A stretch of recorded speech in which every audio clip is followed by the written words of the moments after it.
একটা ফ্যামিলিতে আমার বাবা একটা পাকিস্তানি একটা কোম্পানিতে জব করতেন ম্যানেজার পদে। তখন খুব কম স্যালারি পেতেন, বাট ওঠা নিয়ে নাকি হয়ে যেত। আচ্ছা। তো আমরা ভাই বোন ছিলাম 6 জন, আমরা 2 ভাই 4 বোন। প্রথমে 2 বোন, তারপর 1 ভাই, তারপর আমি। তো আমার বয়স যখন 10 মাস তখন আনপ্রেজেন্টলি আমার ছোটো বোনটা দুনিয়াতে এসে যায়। আমার মা বুঝতে পারেনি যে উনি নেক্সট প্রেগনেন্ট হয়েছেন। যখন আমার ছোটো বোনটার জন্মের 3য় দিন আমাকে আমার নানু বাড়িতে দিয়ে দেয়। তো আমি আমার নানু বাড়িতে বড় হয়েছি তখন থেকে। তো যতদিন আমার মামা, ছোট মামা, আমার মায়ের আবার 2 ভাই 2 বোন। জি। তো আমার ছোট মামা যতদিন বিয়ে করে নাই ততদিন আমি সবার আদরেই ছিলাম। মামার আদরে ছিলাম, নানা নানির আদরে ছিলাম। হ্যাঁ, আমার নানা নানির মৃত্যুর আগ পর্যন্ত আমি ওনাদের আদরেই ছিলাম। তখন মামা যখন বিয়ে করছেন তখন আমার আদরটা ওখান থেকে কমে যায়। কিন্তু আমার মামা আমাকে স্কুলে ভর্তি করার নেই। আচ্ছা। আমার মামার একজন ফ্রেন্ড আসছিলেন, তো উনি দেখছে, তখন আমি আরবি পড়তেছিলাম আমার মামির কাছে। তো উনি দেখছেন আমি পড়ার মধ্যে খুব একটু ভালো, তখন উনি বললেন আমার মামাকে যে তুমি ওকে স্কুল কেন ভর্তি করাচ্ছ না? তো কিছু বলেন নাই। তখন উনি আমাকে বাজারে নিয়ে গিয়ে আমাকে 2টা বই কিনে দিলেন, বা একটা বাংলা বই আর একটা অঙ্ক বই ক্লাস 1-এর। আচ্ছা। তো ওগুলো আমি কিছুদিন বাসায় পড়েছি। বাসায় পড়ার পরে আমার আরেক মামাতো বোন, আরেক মামার মেয়ে, ওর স্কুলে পড়তো, ও তখন ক্লাস 4-এ পড়তো। ওর সাথে আমি স্কুলে যাওয়া শুরু করি, যদিও আমাকে স্কুলে ভর্তি করে দেয় নাই। আচ্ছা। তারপরে স্কুলে ভর্তি না করা অবস্থাতেই যখন ওখানে ফার্স্ট টার্ম পরীক্ষা যখন আসছে, তো আমি পরীক্ষা দিতে পারছি না। তো হেড স্যার যিনি ছিলেন উনি কিন্তু আমার নানার পরিচিত ছিলেন, তো আমাকে চিনতেন পরিচয় দেওয়ার পরে। তো বলছে তুই স্কুলে ভর্তি হচ্ছিস না কেন? তো আমি বলছি স্যার আমাকে ভর্তি করাচ্ছেন, আমি কি করে হব? তখন উনি বলছিলেন আচ্ছা ঠিক আছে পরীক্ষা দেবো, ভর্তি না হলে তো পরীক্ষা দিতে পারবে না, তো ঠিক আছে আমি তোর নাম রেজিস্টার করে নিচ্ছি, পরীক্ষা দেয়। তো আমি ফার্স্ট টার্ম পরীক্ষা দিয়ে আমি সেকেন্ড হই। তারপরে যখন আমি সেকেন্ড হই তখন হেড স্যার আমাকে আর ভর্তি করে নিলেন, আর কোনো টাকা পয়সা লাগলো না। তখন ভর্তি করতে 5 টাকা লাগতো। আচ্ছা। ওই 5 টাকার কারণে আমি এতদিন ভর্তি হতে পারিনি। জি। তারপরে আমি বার্ষিক পরীক্ষায় সেকেন্ড হয়ে ক্লাস 2-তে উঠলাম। ক্লাস 2 থেকে আমি অলওয়েজ আমার রোল নাম্বার 1 ছিল। কিন্তু আমার কখনো যে এরপর আমি বই কিনতাম না, তখন স্কুলেও বই দিত না, সরকারিভাবে কিনতে হতো। তো আমি কি করতাম, আমার 1-এর বই হয়তো বা ক্লাস 2-র বই অন্য একজনকে দিলাম, যে কারো মনে যারা 2 জন পড়ালেখা করতেছে, একজন 2-তে বা একজন 3-তে। তো আমার 2-র বই ওকে দিয়ে, যে বোনটা 2-তে উঠেছে ওকে দিয়ে, ও 3-র বইগুলো আমি নিতাম। এইরকম চেঞ্জ করে করে পড়তাম। আর আমাদের প্রত্যেক বছরই স্কুলে যে ফাংশনটা হতো, খেলাধুলা হতো, তো ওখানে আমি অনেকগুলো ইভেন্টে প্রাইজ পেতাম। যে রবীন্দ্রসঙ্গীত, নজরুল সঙ্গীত, দেশাত্মবোধক, তারপরে high jump, long jump, 200 metre, 400 metre দৌড়, স্কিপিং, সুই সুতা, এগুলো তো আমি অলওয়েজ ফার্স্ট হতাম। ওইখানে আমি যে প্রাইজগুলো পেতাম, খাতা কলম ওগুলো দিয়ে আমার হয়ে যেত। ইভেন বছরের লাস্টে গিয়ে যখন আমি, ওই সময় বাবা কোথায়? আমার বাবা ছিলেন না, আমার 3 বছর বয়সে আমার বাবা মারা গেছেন। মারা গিয়েছিলেন? জি। আচ্ছা। তো আমার মা অনেক কষ্ট করে আমার বাকি ভাই বোনদের বড় করেছেন। জি। তারপরে ওই বছর লাস্টের দিকে এসে যখন আমি খাতা কলমের ক্রাইসিসে পড়ে যেতাম, তো মাঝে মধ্যে স্কুলে যাওয়ার সময় আমার নানা আমাকে 25 পয়সা 50 পয়সা এরকম দিতেন। তো ওইগুলো আমি জমায় রাখতাম, তখন আমি ওই খাতা কলমগুলো কিনতাম। আবার মাঝে মধ্যে ইউনিসেফ থেকে কতগুলো খাতা দিত, ওইটা পেলেও আমার হয়ে যেত। জি। তো এইভাবে আমি ক্লাস 7-এ আসি। 7 পর্যন্ত উঠে ক্লাস হাই স্কুলে উঠেও আমাকে ভর্তি করায় নাই। এরকম 4-5 মাস স্কুলে না যাওয়ার ফলে, তো হাই স্কুল প্রাইমারি স্কুল একসাথেই ছিল। তখন একদিন মোহাম্মদ আলী স্যার আমরা স্কুলে টিউবওয়েল থেকে পানি নিয়ে আসতাম, পানি খাইতাম। তো আমি সেরকম সকালে একদিন পানির জন্য গেছি, তো হাই স্কুলের হেড স্যার আমাকে দেখেছেন। তো বলছি কি তুমি এখনও ভর্তি হও নাই, স্কুলে আসো না কেন, তুমি তো পড়ালেখায় ভালো। তা আমি বলছি স্যার অ্যাকচুয়ালি আমি ভর্তি হতে পারি নাই। তখন বলছি ঠিক আছে তুমি আজকে স্কুল টাইমে আমার সাথে দেখা করো। তো আমি গেলাম স্কুলে, তখন উনি আমাকে বলছে ঠিক আছে তোমার তো বোধহয় আর্থিক সমস্যাটা খুব বেশি। তো উনি আমার বাবা মার কথা জিজ্ঞেস করলেন, তো আমি বলছি স্যার আমার বাবা নেই, আমি নানা বাড়িতে থাকি। তখন উনি আমাকে নিজে স্কুলে ভর্তি করায় নিলেন। আচ্ছা আচ্ছা। ক্লাস 6-এ। তারপরে আমি ক্লাস 6 থেকে তখন আমি যেহেতু 5 মাস পরে ভর্তি হয়েছি, তো আমার রোল নাম্বার 9 হয়, মেয়েদের মধ্যে সেকেন্ড, ছেলে মেয়ে উভয়ের মধ্যে আমি টপ 10-এর মধ্যে ছিলাম। তো আমি যখন ক্লাস 7-এ পড়ি, সেপ্টেম্বর মাস, তখন জোহরের নামাজ পড়তেছিলাম, ওই সময় আমার মামার সাথে একজন লোক আসেন। আচ্ছা। তো ওনারা আমাকে আমি ওনাদেরকে নাস্তা দিতে গেছি নামাজ পড়ে উঠে। এরপরে তো হ্যাঁ জলে যেরকম মানুষ আসে সবাই চলে গেছে। পরে 2-1 দিন পরে শুনতেছি উনি আমাকে বিয়ে করতে চাচ্ছেন। ওনার বয়স তখন 45 এক্সিট করছে। আচ্ছা আচ্ছা। উনি দুবাই থাকতেন। তো ওনার তখন উনি অলরেডি 5 সন্তানের জনক। ওকে। ওনার 5টা ছেলে মেয়ে, ওনার সেকেন্ড মেয়ে আমার সমবয়সী। হ্যাঁ। তারপরে আমার মামা তখন বেকার ছিলেন। আমার মামা একটা মেস ফ্যাক্টরিতে চাকরি করতেন। তার আগে ওনার চাকরি চলে যায়, তখন উনি বেকার ছিলেন। তো উনি নাকি আমার মামাকে বলেছেন যে বিদেশে নিয়ে যাবেন, হ্যাঁ আমাকে পড়ালেখা করাবেন। এইসব যখন বলছে মামা আমাকে ওনার সাথে বিয়ে দেওয়ার জন্য রাজি হয়ে গেছেন। কিন্তু এই কথা শুনে আমার মা, আমার ভাইটা আমার 6 বছরের বড়, এবং আমার মেজো আপা, ওরা কেউ বিয়েতে রাজি না। কিন্তু আমার মামা আমার মামা বলেছেন আমি ছোটবেলা থেকে বড় করেছি, আমি বিয়ে দিব। আর সে বেটার আর কিছু পাবো না। আচ্ছা। তো এখন সতীনের করে বিয়ে হলে কি হবে, সতীন ছাড়া বিয়ে হলে কি হবে, আমি এইগুলো কিছুই বুঝতাম না। তখন আমার 12 বছর চলতেছে মাত্র। তারপরে আমাকে বিয়ে দিয়ে দেওয়ার জন্য অনেক ঝগড়াঝাটি হচ্ছে। তখন আমার ভাই এক পর্যায়ে মারামারি পর্যন্ত লেগে গেছে আমার মার সাথে, আমার মামার সাথে। আমার মা ভাইকে লম্বা কিরিচ নিয়ে দৌড়ায় ছুটছেন। আচ্ছা। তারপরে এখন আমাকে তো আর যেতে দিচ্ছে না। আমার ভাই বলছে তুই আমার কাছে চলে যাই, ওদের সাথে থাকার দরকার নেই, কিন্তু আমাকে যেতে দিচ্ছে না। তখন আমার ভাই আমাকে ডেকে এনে বলতেছে যে দেখ তুই তো এগুলো বিয়ের সাথে কিছু বুঝিস না, তোকে যদি ওরা রাজি কিনা ওখানে কাজে আসবে, তোকে রাজি কিনা জিজ্ঞেস করলে তুই বলবি যে না তুই রাজি না। তুই যদি রাজি না হস তাহলে তোর বিয়েটা হবে না। তা আমি বলছি আচ্ছা ঠিক আছে। এরপরে যখন কাজে আসছে তো ওখানে সবাই, আমার মামা আরও ওখানে যত লোকগুলো ছিল ওরা তো সবাই বড় বড়, আমার ভাইয়া তো ছোট ছিল। তো আমাকে বলতেছে যে তুই রাজি তো? আমি কিছু বলতেছি না, আমি বলছি যে না। হ্যাঁ, তখন ওরা বলতেছে হ্যাঁ রাজি। মাথা নাড়াই জোর করে আমাকে মাথা নাড়ে, কিন্তু কাজই শুনে নাই আমার কথাটা, বলতেছে যে রাজি। বাস বিয়ে হয়ে গেছে। তারপর বিয়ে পরে ওখানে বিয়ে হয়ে গেল আপনার? হ্যাঁ, ওই লোকের সাথে আমার বিয়ে হয়ে গেছে। ওকে। আপনার ফ্যামিলি জানতো ওনার সম্পর্কে, জানতো যে ওনার আগে একটা বিয়ে আছে এরকম আছে? হ্যাঁ, সবকিছু জানতো। জেনে শুনে আপনাকে এভাবে বিয়ে দিল? জি, জেনে শুনে দিয়েছেন। ওকে। তো এটা কোনো নাকি ফ্যাক্টর না, পুরুষ মানুষের বয়সটা কোনো ফ্যাক্টর না। আচ্ছা, তার এগুলো আমি বুঝতামই না। তারপর আমাকে বিয়ে দিয়ে দিয়েছে। বিয়ের পরে ওই লোকের সাথে যখন আমাকে এখন যেটা বাসর বলতেছে, বাসর দিল, তো আমি কিছু বুঝি না। আমাকে ওখানে রুমে ঢুকে দেওয়ার আগে আমার মামি বললো যে উনি যখন রুমে ঢুকবেন তুই ওকে সালাম করবি। তো উনি যখন রুমে ঢুকে যখন আমার হাত ধরে টানাটানি করছে, আমি দৌড় দিচ্ছি একদিকে, রুমের এক কোনায় চলে গেছি। তারপর দেখি উনি চুপচাপ বসে আছেন। তো হঠাৎ আমার মনে পড়ছে আমার মামি যে আমাকে বলছে ওনাকে সালাম করতে। তা আমি আবার গিয়ে ওনাকে সালাম করছি। ওকে। যদিও আমরা হাসছি, বাট বুঝতেই পারছেন যে কতটা আজকের আমাদের সামাজিক সচেতনতার জায়গা থেকে এই ধরনের ভয়ানক ব্যাপারগুলো চিন্তা করা যায়। জি, আমি যখন ওনাকে সালাম করেছি তখন উনি আমাকে ধরে ফেলছেন। তো ঠিক আছে, বলছে সমস্যা নাই, তুমি ভয় পেও না, তুমি এমনি শো, তুমি ওইদিকে ওখানে বসে থাকার বা দাঁড়িয়ে রাখার দরকার নেই, তুমি ঘুমাও, তুমি তোমার মতো ঘুমাও। তো আমি ঠিক আছে, আমি এক পাশে শুয়ে গেছি। উনি বিদেশ চলে যাবেন আবার, 4 মাস ছিলেন, 4 মাসের মধ্যে এইসব এত কিছু করে ফেলেছেন। তো যখন চলে যাচ্ছেন তখন আমাকে ওনার সাথে করে ওনাদের বাড়িতে নিয়ে গেলেন। ওনাদের বাড়িতে নেন নাই, ওনার এক চাচার বাড়িতে নিয়েছিলেন। তো চাচা বাড়িতে নেওয়ার পরে ওখান থেকে তারপর দিন আবার ওনার মা এসে ওনাদের বাড়িতে নিয়ে গেছেন আমাকে। তারপরে উনি ওখানে আমাকে রেখে দেন, উনি বাইরে চলে যান। তারপরে উনি চলে যাওয়ার পরে আমাকে আর আসতে দিয়েছিল মনে হয়। তারপরে যাই হোক, আমাকে ওখানে আমি বেশ কিছুদিন ছিলাম। থাকার পরে আবার আমার নানার বাড়িতে চলে আসি। তো আসার পরে আমি উঠান ঝাড়ু দিচ্ছিলাম প্রায় 3 মাস পরে। তো উঠান ঝাড়ু দেওয়ার পর আসরের নামাজের পরে তো ঝাড়ু দেওয়ার সময় হঠাৎ আমি অজ্ঞান হয়ে পড়ে যাই। আচ্ছা। তো আমার মামি দেখেছে, দেখার পরে আমাকে বাসায় নিয়ে যায়। বাসায় নিয়ে পানি টেনে ঢালার পরে আমি সুস্থ হই, আমার জ্ঞান আসে। কিন্তু এরপর থেকে কেমন জানি আমি পাগলামি করি। আচ্ছা। হ্যাঁ, সবাই বলছে জিনের বাতাস লেগেছে, যেটা হয় গ্রামাঞ্চলে আর কি, যেটা বলে। হ্যাঁ, এরকম। আমি 3 মাস কমপ্লিটলি এরকম ছিলাম।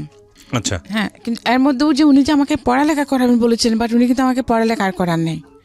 হ্যাঁ, তো এরপরে তো আপনি যেটা বলছিলেন যে ওনার আগের ওয়াইফ ছিল, সেখানে বাচ্চা কাচ্চাও ছিল, তো আপনাকে কি ওই বাড়িতে নিয়ে গিয়ে তুলেছে নাকি অন্য কোনো বাড়িতে, নাকি তখন আপনি জানেন না বিষয়টা? না, ওনার এক চাচার বাড়িতে নিয়ে গেছিলেন, ওনাদের বাড়ি থেকে দূরে। ও আচ্ছা, তখন আপনি জানেন না ঘটনাটা, নাকি বিয়ের পরে জেনেছেন, বিয়ের আগে জেনেছেন? এই ওনার বউ আছে যে সেটা জানতাম। ও জেনে শুনেই বিয়ে করেছেন? হ্যাঁ, আমি তো বিয়ে সম্পর্কেই জানতাম না। এক্স্যাক্টলি, আপনি তো সেটাই জানেন না, আপনার ফ্যামিলি জেনে শুনেই বিয়ে দিয়েছে। হ্যাঁ, আচ্ছা, বিয়ে কি সেটাই তো আমি বুঝতাম না। রাইট, তারপর? তো সেজন্য ওনার বউ থাকলে কি বা না থাকলে বা আমার তাতে কোনো একটা কিছু যায় আসে না। Right right. হ্যাঁ, তারপরে আমাকে ওনার চাচা বাড়িতে নিয়ে গেলেন, ওখানে আমি রাতে ছিলাম। তারপর দিন সকাল ও তো মানে এর মধ্যেই সব জায়গায় জানাজানি হয়ে গেছে, আমাকে সন্ধ্যায় নিয়ে গেছে। তারপরে মানে মাগরিবের পরেই সবার কাছে জানাজানি হয়ে গেছে যে উনার আমাকে ওখানে নিয়ে গেছে। ও যে সেকেন্ড ম্যারেজ করেছে ওই মেয়েটাকে এখানে নিয়েছে। মানে গ্রাম তো পাড়া প্রতিবেশী সবাই একদম আমাকে দেখতে আসতেছে। তো সবাই শুধু বলতেছে বুড়া হয়ে গেছে, বুঝছে বেড়া, যে এত সুন্দর একটা ছোট্ট একটা বাচ্চা মেয়েকে, তার মেয়ের বয়সী একটা মেয়েকে বিয়ে করলো, আর মানুষগুলোও কেমন এমন বাচ্চা মেয়েটাকে এরকম একটা বুজ্জার হাতে দিয়ে দিল, সবাই এটা বলতেছে। তারপরে এলেন ওনাদের বাড়ি পিঠার মধ্যে, পরে আবার বাসায় চলে আসছে। তখন তো আপনি আপনার হাজবেন্ডের চাচার বাড়িতে। জি। তো ওইখান থেকে আপনি কি খবর নিচ্ছেন ওনার সম্পর্কে? আমি খবর নিচ্ছি না, তো খুব বেশি দূরে না। ও, ডিসটেন্সটা খুব বেশি দূরে না। আচ্ছা আচ্ছা। তো ওখানে যে ওই বাড়ির এই বাড়ির সবাই আমাকে দেখতে আসছে না, তো এরা কথাবার্তা বলতেছে, সেটা আপনি? আমি শুনতেছি। আচ্ছা আচ্ছা আচ্ছা, ওকে। আমি শুনতেছি জাস্ট এটুকুই। তারপর দিন কি করছে, সকাল 9টার দিকে আমার শাশুড়ি আসছে, আসি বলে যে ছেলে যখন বিয়ে করছে ভালো হলো, আমার ছেলে খারাপ হলো, আমার ছেলে তো আমার ছেলে বিয়ে করছে কি আমি ফেলে দিতে পারবো, বউ এখানে কেন থাকবে, আমার ছেলে বউ আমার বাড়িতে যাবে। তো এইটা বলে আমাকে নিয়ে গেছে। তো ওনার ছেলে যাওয়া পর্যন্ত ওখানে ছিলাম, ওনার ছেলে যাওয়ার পরে ওখান থেকে আমি চলে গেছি আমাদের বাড়িতে। তো তারপরে বাড়িতে যাওয়ার পরে কিছুদিন পরে এই ঘটনা হলো যে আমি হঠাৎ অজ্ঞান হয়ে গেলাম। উনি যখন চলে গেছেন, যেদিন চলে গেছেন ওই রাতে, এরপর 2 রাত আমি ওখানে যতদিন ছিলাম আমার সত্যির সাথে একই বিছনায় ঘুমাইতাম। আচ্ছা আচ্ছা। তো হ্যাঁ, একদিন রাতে আমার ঘুমে যাওয়াতে দেখি কি উনি আমার চুল ধরে টানতেছেন। তো আমি শুনেছি, এখন এগুলো বিশ্বাস করি না, তখন মানে শুনেছি আর কি, বলছে মানে আমাকে উনি তাবিজ করেছেন। আচ্ছা। তো এটা উনি নিজের মুখে স্বীকার করেছিলেন, মানে চুল নিয়ে, আপনার চুল নিয়ে। আচ্ছা, আমাকে তাবিজ করেছেন, এটা শুনেছিলাম। তারপরে আমি তো 10 মাস টোটালি ডিসপ্লেস ছিলাম। আর পরে আমার শাশুড়ি এই ঘটনার পরে 3 মাস আপনার অবস্থা খারাপ ছিল? হ্যাঁ, ওখান থেকে যাওয়ার পরে, আমাদের বাড়িতে যাওয়ার পরে। আচ্ছা আচ্ছা।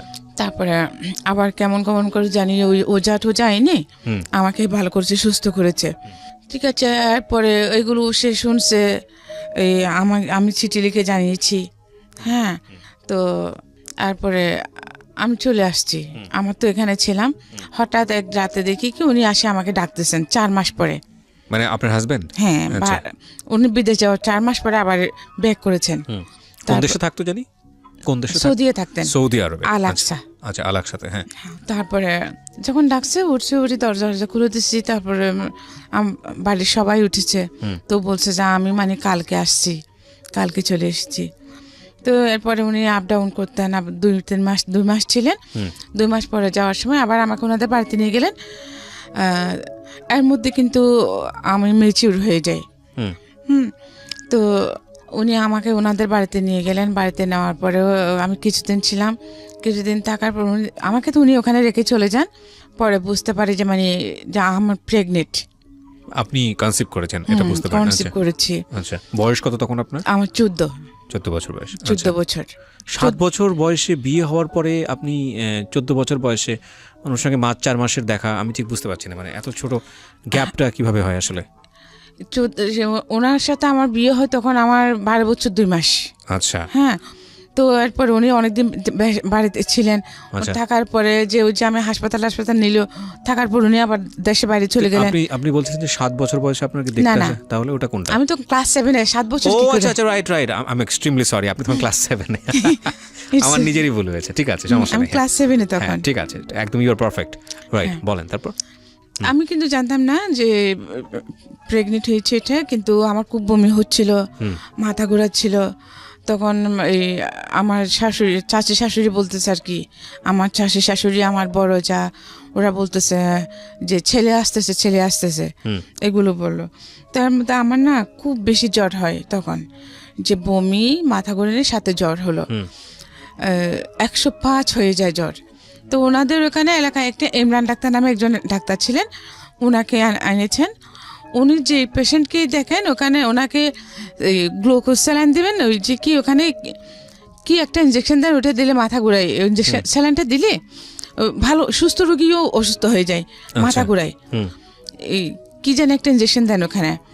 তারপর আর উনি সবাইকে দিতেন, কার্মিলা নামের একটা সিরাপ দিতেন। আচ্ছা, সবাইকে মোটামুটি? হ্যাঁ, সব পেশেন্টকেই। ওকে। তো আমাকেও দেখে আমাকে স্যালাইন দিলেন, ইঞ্জেকশন দিলেন, সিরাপগুলো দিচ্ছেন। তো উনি স্যালাইন যখন আমাকে পুশ করে চলে যাচ্ছেন, সবাইকে বলে গেছেন যে মানে স্যালাইনটা শেষ হলে তোমরা, এটা শেষ হতে হতে রাত 11টা বাজবে প্রায়, তোমরা কাল খুলে নিও, তা না হলে রক্ত উঠে যাবে। তো সবাই ওনাকে শিওর করলেন যে হ্যাঁ খুলে নিবে। আমার অনেক দেবর ছিল, হ্যাঁ অনেক দেবর বলতে কি আমার শ্বশুরের 2 বিয়ে করেছে, আবার আমার চাচা শ্বশুরও 2 বিয়ে করেছে। 2 বিয়ে করছে, যে এরকম আমার শ্বশুর যখন মারা যান তখন আমার শাশুড়িকে আবার ওনার দেবরে বিয়ে করে। আচ্ছা। তো 2 বউ মিলে অনেকগুলা ছেলে মেয়ে। ওকে। তারপরে যে দেখি কি সবাই খাওয়া দাওয়া করে ঘুমিয়ে গেছে, কিন্তু স্যালাইন খোলার জন্য কেউ নাই। এটা রাতে যখন শেষ হয়ে গেছে, স্যালাইন শেষ হওয়ার পরে যে অনেকগুলো রক্ত উঠে গেছে, মানে স্যালাইনের রক্ত উঠে গেছে? হ্যাঁ, স্যালাইনের রক্ত উঠে গেছে শেষ হয়ে, কিন্তু কেউ আসছে না। আমি সবাইকে ডাকতেছি, কেউ নেই, সবাই ঘুমিয়ে গেছে। তো আমি কি তখন আমার শরীরে কাঁপুনি ছুটে গেছে ভয়ে। তো আমি কি করছি, আস্তে করে টেপটা খুলে কোনো রকমে সুইটা টান দিয়ে খুলে ফেলেছি। সুইটা টান দিয়ে খোলার ফলে এই যে ফিনকি দিয়ে রক্ত বেরোচ্ছে। হ্যাঁ, তো আমি ওইটা জানতাম না যে ওই যে যেখানে পুশ করছে ওই জায়গাটা চিপে ধরতে হবে। আচ্ছা।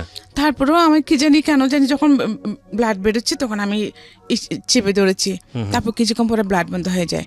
তো দেন আমার যে আমি ওয়াশরুমে যাব, কিন্তু আমার মাথা ঘুরাচ্ছে খুব, আমি উঠতে পারছি না, লাইট টাইট সব অফ। কিন্তু তো ওয়াশরুমে যাবো, যে আমার শাশুড়ি বারান্দায় শোন, হ্যাঁ আমার শাশুড়ি যেখানে শোন, আমার শাশুড়ি পায়ের নিচে বদনা থাকে দরজার ফাঁকের মধ্যে। আচ্ছা। তো ওখান থেকে বদনা নিয়ে বাইরে ওয়াশরুমে যেতে হয়। আচ্ছা। তারপরও আমি হাতটায় গেছি, তো ওখানে তো অন্ধকার, আমার শাশুড়ি পায়ের সাথে লেগে আমি পড়ে গেছি এই বদনা নিতে গিয়ে। তো আমার শাশুড়ি কে করে চিল্লে উঠছে, উঠে লাট দিছে। তো আমাকে দেখছে, বলো তুমি এখানে কি করতেছো?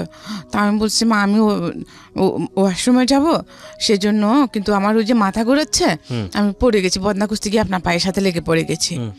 তখন উনি আমাকে তো ওয়াশরুমে নিয়ে গেলেন। তা আমি ওয়াশরুম সেরে আসলাম, আসার পর উনি বললেন স্যালাইন কীভাবে কে খুলছে? আমার যে কেউ খুলে নাই, তো রক্ত উঠে গেছে, সেজন্য আমি নিজে টান দিয়ে খুলে ফেলেছি। তো উনি গিয়ে দেখলেন ওখানে অনেকগুলো রক্ত উঠে গেছে। তারপরে উনি শুয়ে গেছেন, কিন্তু আমার জ্বর কমে নাই। আচ্ছা। জ্বর না কমার পরে এখন যে আমি কিন্তু কোনো কাজকর্ম করতে পারছি না তখন। তা আমার সাথে উনি কী করছে, আমি কাজ করতে পারছি না, উনি কিন্তু এটা চালাকি করু আমাকে উনি রান্না বান্না করে খাওয়াতে হবে, সেজন্য যে উনি আমার ননদের বাড়িতে চলে গেছে সেটা কিন্তু আমি জানি না। হ্যাঁ, আমি জানতাম ওনার বেড়াতে গেছেন, কিন্তু ওনার 4 ছেলে মেয়ের মধ্যে, ওনার 5 ছেলে মেয়ের মধ্যে একটা মারা গেছে, আরও 4টা ছেলে মেয়ে রেখে উনি একা চলে গেছেন। এখন ওদেরকে আমি নিজেই তো অসুস্থ, ওদেরকে আমি কীভাবে রান্না করে খাওয়াবো? হ্যাঁ, আমি ওদেরকে রান্না করে খাওয়াতে পারছি না। পরে কি করছে, ওনার বড় ছেলেকে দিয়ে ছোট মেয়েটাকে নিয়ে গেছে, ছোট ছেলেটাকে নিয়ে গেছে, বড় ছেলে মেয়ে থেকে গেছে। তো আমার শাশুড়ি ওদেরকে রান্না বান্না করে খাওয়াচ্ছে, যদিও আমার শাশুড়ি ওনাদের সাথে খান না, ওনার যে দেবরকে বিয়ে করেছেন ওখানে খান। তারপরে 10 দিন এরকম ছিলাম। 10 দিন থাকার পরে আমি একটু সুস্থ হই। এই 10 দিন কিন্তু আমি না খাওয়াই ছিলাম। হ্যাঁ, উনি আসছেন এর মধ্যে, তো আমি রান্না বান্না করতে পারি না, সেজন্য উনি আমাকে খাবার দিতেন না। তো আমার শাশুড়ি কী করতেন, চুরি করে ওনাদের 2-3টা গরু ছিল, দুধের গরু, গাই ছিলেন, তো দুধ দহন করতেন। ওই বিকাল 4টার দিকে যখন সবাই ঘুম থাকতো, আসরের সময় আমার শাশুড়ি নামাজ পড়তে যেতেন, তখন উনি চুরি করে আমাকে 1 গ্লাস দুধ দিতেন, বা বিস্কিট থাকলে 2টা বিস্কিট দিতেন। এই আমার খাওয়া। আচ্ছা, এই মানে বাচ্চা পেটে নিয়ে এইরকম অবস্থা? 10 দিন এরকম ছিলাম। আচ্ছা। তো 10 দিন পরে 10 দিনের দিন আমি একটু সুস্থ হই। সুস্থ হওয়ার পরে ওদিন শুক্রবার ছিল, তো আমাকে বলতেছে যে এইভাবে তোমার এখন 4 মাস চলতেছে, তখন আমার প্রেগন্যান্সির 4 মাস চলতেছে, তুমি সামনে তোমার বডি বড় হয়ে যাবে, তখন তুমি আর যেতে পারবে না, তুমি এখন আমার সতীন আর আমার শাশুড়ি আমাকে বলতেছে তুমি এখন তোমার বাবার বাড়ি থেকে ঘুরে আসো, আজকে শুক্রবার, আগামী শুক্রবারে তোমাকে মালিক গিয়ে নিয়ে আসবে, মালিক আমার দেবর। তা আমি বলছি আচ্ছা ঠিক আছে। তো আমি ওই দিন আমাকে ভাত দিবে যে একটা শুকনো একটা লাকড়ি ছিল, বড় ঘাস ছিল। আমাকে বলে যে এটা একটু ফাড়ি দাও কষ্ট করে, এই তারপরে তুমি গোসল টোসল করে খাওয়া দাওয়া করে নাও, জমার পরে তুমি চলে যাইও। তো আমি ঠিক আছে, আমি অনেক কষ্ট করে লাকড়িটা অর্ধেক ফেলেছি, লাকড়ি করেছি গাছেটা। তারপরে জোর আজান দিছে, আমি গোসল টোসল করে ভাত খাইলাম। খাওয়ার পর আমাকে পাঠিয়ে দিয়েছে, 50টা টাকা দিয়েছে। তো বিয়ের সময় আমাকে যে কাপড় চোপড় দিয়েছিল ওগুলো কিছুদিন ওগুলো রাখে দিছে। আচ্ছা, সোনা গয়না সব রাখে দিছে। এই আমাকে 2টা শাড়ি, 2টা ব্লাউজ, 2টা পেটিকোট আর একটা পুরনো ব্যাগ দিয়েছে। ব্যাগ দিয়ে আমাকে 50 টাকা দিয়ে মালিকের সাথে পাঠিয়ে দিল। তো আমাকে বলছে আজকে শুক্রবারে যাচ্ছ, আগামী শুক্রবারে মালিক যাবে, তুমি চলে আসিও। তো ঠিক আছে, আমিও চলে গেছি। কিন্তু এয়ারপোর্ট আমাকে আনতে যায় না। 1 শুক্রবার, 2 শুক্রবার, প্রায় মানে তখন আমার প্রায় 8 মাস চলতেছে। তো কি করবো এখন আমি? আমার মামাকে বলতেছি, আমার ওরাও তো গরিব, এখন আমি ওখানে, ওরাও আমাকে সহ্য করতে পারছে না। আচ্ছা, হ্যাঁ, যে আমাকে বিয়ে দিয়েছে বড় লোকের কাছে, ওদেরকে শুদ্ধ ক্যারি করবে এটা ভেবে এখন সে আমারই করসপরেন্স দিচ্ছে না। উনি আমাকে চিঠি পাঠাইছেন কি, ও আমি যাওয়ার পরে, তুমি আমার মাকে লাথি মেরে চলে এসেছো, হ্যাঁ, তো তোমাকে আমি নিব না। যে মেয়ে আমার মাকে অপমান করে লাথি মেরে চলে আসে, তার আমার বাড়িতে তার কোনো ঠাঁই নেই। সে যদি আমার মা, এটা আপনার জামাই আপনাকে বলছে? চিঠি লিখেছে, তখন তো মোবাইল ছিল না। তো উনি 1 মাস পরে চিঠি আসা, 1 মাস লাগে একটা চিঠি আপ ডাউন করতে। তো আমি ওনার চিঠি পাই যে তুমি আমার মাকে লাথি মেরে চলে এসেছো, আমার মার সাথে বেয়াদবি করেছো, এখন তুমি আমার মার পায়ে ধরে ক্ষমা চাইবে, আমার মা যদি তোমাকে ক্ষমা করে দেন তুমি আমাদের বাড়িতে থাকতে পারবে। হ্যাঁ, তো এখন আমি কিছুই বুঝতে পারছি না ব্যাপারটা। আমি ওনাকে কখন লাথি মারলাম, আমি তো এসব কিছুই জানি না। তখন আমি ওনাকে বললাম যে চিঠি লিখলাম যে আমি তো এসব কিছু জানি, এরকম কিছু হয়নি, আমি অসুস্থ ছিলাম, মাথা ঘুরে পড়ে গেছিলাম ওনার পায়ের সাথে হুচটকে, আমি তো ওনাকে লাথি মারি নাই। তো চিঠি না, আমি ওনাকে ক্যাসেট পাঠালাম, একটা ট্যাপ রেকর্ডারের ক্যাসেট, কথা রেকর্ড করে সম্পূর্ণ ঘটনা আমি ওনাকে বলে পাঠালাম। প্রথম ছেলে হলো, তারপরে ও তো কোনো খোঁজখবর নেয় না। আল্লাহর রহমত হয়ে গেছে, ছেলে বড় হচ্ছে আস্তে আস্তে। তো ও কিন্তু আর আসে নাই, মানে আপনার জামাইয়ের খোঁজ নিচ্ছে না? খোঁজে নেয় নাই, টাকা পয়সাও দেয় নাই, এই আসেও নাই, আমার টোটালি কোনো খোঁজ রাখতেছে না। কিন্তু এর মধ্যে আমার মামাও কিন্তু আমাকে ইয়ে করতেছে, হ্যাঁ, ওরা কেউ আমাকে সহ্য করতে পারছে না। তারপরে এখন আমার ছেলেটা যখন 1 বছর হয়ে গেছে, তো ওইখানে ফ্যামিলি প্ল্যানিংয়ে লোক নিচ্ছিল, ক্লাস 8 পাস নিচ্ছে তখন। হ্যাঁ, তো আমার ক্লাসমেটের ভাই কিন্তু ফ্যামিলি প্ল্যানিংয়ের হেড ছিলেন ওখানকার, আমাদের এই থানার। হ্যাঁ, তো আমি ওনাকে গিয়ে ধরলাম, আমার মামাকে জিজ্ঞেস করছি আগে যে মামা তো ওখানে তো এরকম যে লোক নিচ্ছে, তো আমি তো করতে পারবো, নিম্ন মাধ্যমিক চেয়েছে, তো জাহিদ ভাই যেহেতু ওখানে আছে, আমি ওনার সাথে কথা বলি ওটা আমাকে নেবে কিনা, তো শুধু শুধু বসে থাকে কী করবো। তো আমার মামা বললেন যে আচ্ছা ঠিক আছে যা। তো আমি জাহিদ ভাইকে বললাম যে ভাইয়া আপনি তো আমার সব কিছু জানেন, তো আমি তো পড়ালেখা করতে পারি নাই, তো আপনি আমার জন্য একটু প্লিজ ট্রাই করেন না আমাকে একটু কেন চাকরিতে দেওয়ার জন্য। তো উনি বললেন যে আচ্ছা ঠিক আছে আমি চেষ্টা করব, তো তুমি চকরি আসো, ওখানে হেড অফিসে যেতে হবে, ও আসো। তো আমার মামাকে বললাম, মামা বললেন যে আচ্ছা ঠিক আছে। তো আমি বোরকা টোরকা পরে গেলাম। তো এই ব্যাপারে কয়েকবার আপ ডাউন করছি, হ্যাঁ, আজকে না হয় কালকে হবে, কালকে না হয় খুশি হবে, তো ঘোরাচ্ছে, আমিও ঘুরতেছি। তো এর মধ্যে মানুষে নানা কথা বলছে কি দুবাইয়ের কাছে বিয়ে দিয়েছে, এখন জামাই বিদেশে গেছে, সেই জন্য ছোট মেয়ে, হ্যাঁ, মানে আমার ক্যারেক্টার নিয়ে কথা বলছে, কেমন করে থাকবে এগুলো বলতেছে। আচ্ছা আচ্ছা, বাট আমার মাইন্ডে কিন্তু এগুলো টোটালি ছিল না। উনিও তো আমার কাছে থাকলেই বা কি না থাকলেই বা কি, এটা আমার কোনো ফরক পড়তো না। আমি ওনাকে মানে লাভ কী জিনিস সেটাও আমি বুঝতাম না, সংসার কী জিনিস সেটাও আমি টোটালি বুঝতাম না। বদনাম করতেছে, আমাকে চলে যেতে বলছে না, আমি চলে যাবো, দ্যাটস ইট, আমার ধারণা এটুকুই। তারপরে ঠিক আছে, তখন আমার মামা আমাকে এগুলো নিয়ে টর্চার করতেছে, হ্যাঁ, যে মানুষে খারাপ বলতেছে। তাহলে যে মামা মানুষে খারাপ বলতেছে, মানুষে তো জানে না আমাদের ভিতরে কি হচ্ছে। মানুষে জানে যে আমাকে দুবাইয়ের কাছে বিয়ে দিয়েছেন, সে অনেক বড় লোক, হ্যাঁ, তো আমি যখন বাইরে যাচ্ছি সবাই তো মনে করবে এটাই, যা ক্যারেক্টার লেস এটাই তো মনে করবে। আর যেহেতু গ্রাম, মানুষের কাজে হচ্ছে বলা, ওরা যে এত দিনের পর দিন না খেয়ে থাকছে, ওরা কেউ আমাদের কাছে একবেলা খাওয়া খেয়েছি কিনা জিজ্ঞেস করছে? করে নাই। তাহলে ওদের কথায় আমাদের কি এসে যায়? বললে আমাকে সমাজ নিয়ে থাকতে হবে, এই সমাজ নিয়ে আমাকে মরতে হবে। তাহলে আপনি সমাজ নিয়ে থাকবেন, সমাজ নিয়ে মরবেন। আপনি যদি মরে যান, যখন আপনার লাশে গন্ধ ছুটবে তখন ওরা এমনিতেই দাফন করবে, কারণ গন্ধ কেউ সহ্য করতে পারে না। সমাজ, যে সমাজ আমি খেয়েছি, খাই নাই, আমার ভালো মন্দ কোচ করে নাই, আমাকে জোর করে বিয়ে দিচ্ছি, তখন কেউ বাধা দেয় নাই, এখন কেন আমি সেই সমাজের কথা শুনবো? আমি এই সমাজের কথা শুনবো না। তখন আমার মামা আমাকে বার করে, খুব মেরেছেন, মেরে আমাকে বার করে দিলেন, এই বাচ্চা সহ বার করে দিয়েছেন। এখন আমি আমার মার কাছেও যেতে পারছি না। বাচ্চার বয়স কত তখন? বাচ্চার বয়স তখন 1 বছর 10 মাস। তারপর এখন আমি আমার মার কাছেও যেতে পারছি না, কারণ উনি আমাকে ওদের বিরুদ্ধে গিয়ে আমাকে বিয়ে দিয়েছেন। ওখানে গেলে আমার ভাই আমাকে যেতে দিচ্ছে না। হ্যাঁ, তো আমি কোথায় যাবো? আমার মামা এখন ওদের টাকা পয়সা দিচ্ছেন না, আমার দোষ, এটাও আমার দোষ। আমি চাকরি করতে চাচ্ছি ওনাদেরকে একটু হেল্প করার জন্য। হ্যাঁ, নিজেও একটু ভালো থাকবো, না খেয়ে থাকতেছি দিনের পর দিন। এমন হয়েছে যে আমি লাকড়ি কাটতে গেছি, সারাদিন গাছ কেটে যে কয়মন হয়েছে এগুলো টাকাগুলো দিয়ে সন্ধ্যায় এসে 8টায় না আমরা রুটি বানিয়ে খেয়েছি। তখন আমার মামার প্রেস্টিজে লাগে না সেটা। এখন আমি চাকরি করতে যাচ্ছি, সেটা প্রেস্টিজে লাগতেছে। আমাকে বার করে দিয়েছে। তো আমি কি করবো? আমার ভাইয়ের ওখানে যেতে পারছি না। আমি আমার বান্ধবীদের ঘরে ঘরে প্রায় 2 মাস এরকম ছিলাম। আজকে এর ঘরে তো কালকে এর ঘরে, এই বাচ্চা নিয়ে। তো শেষে ভেবে দেখলাম যে না, এইভাবে তো জীবন যাবে না। হ্যাঁ, আমি কি করব? বাচ্চা নিয়ে করতে যাবে, বাচ্চা নিয়ে আমি কোনো কাজও করতে পারবো না। তখন আমার হাতে একটা CK5 ঘড়ি ছিল, বিয়ের সময় দিয়েছিল।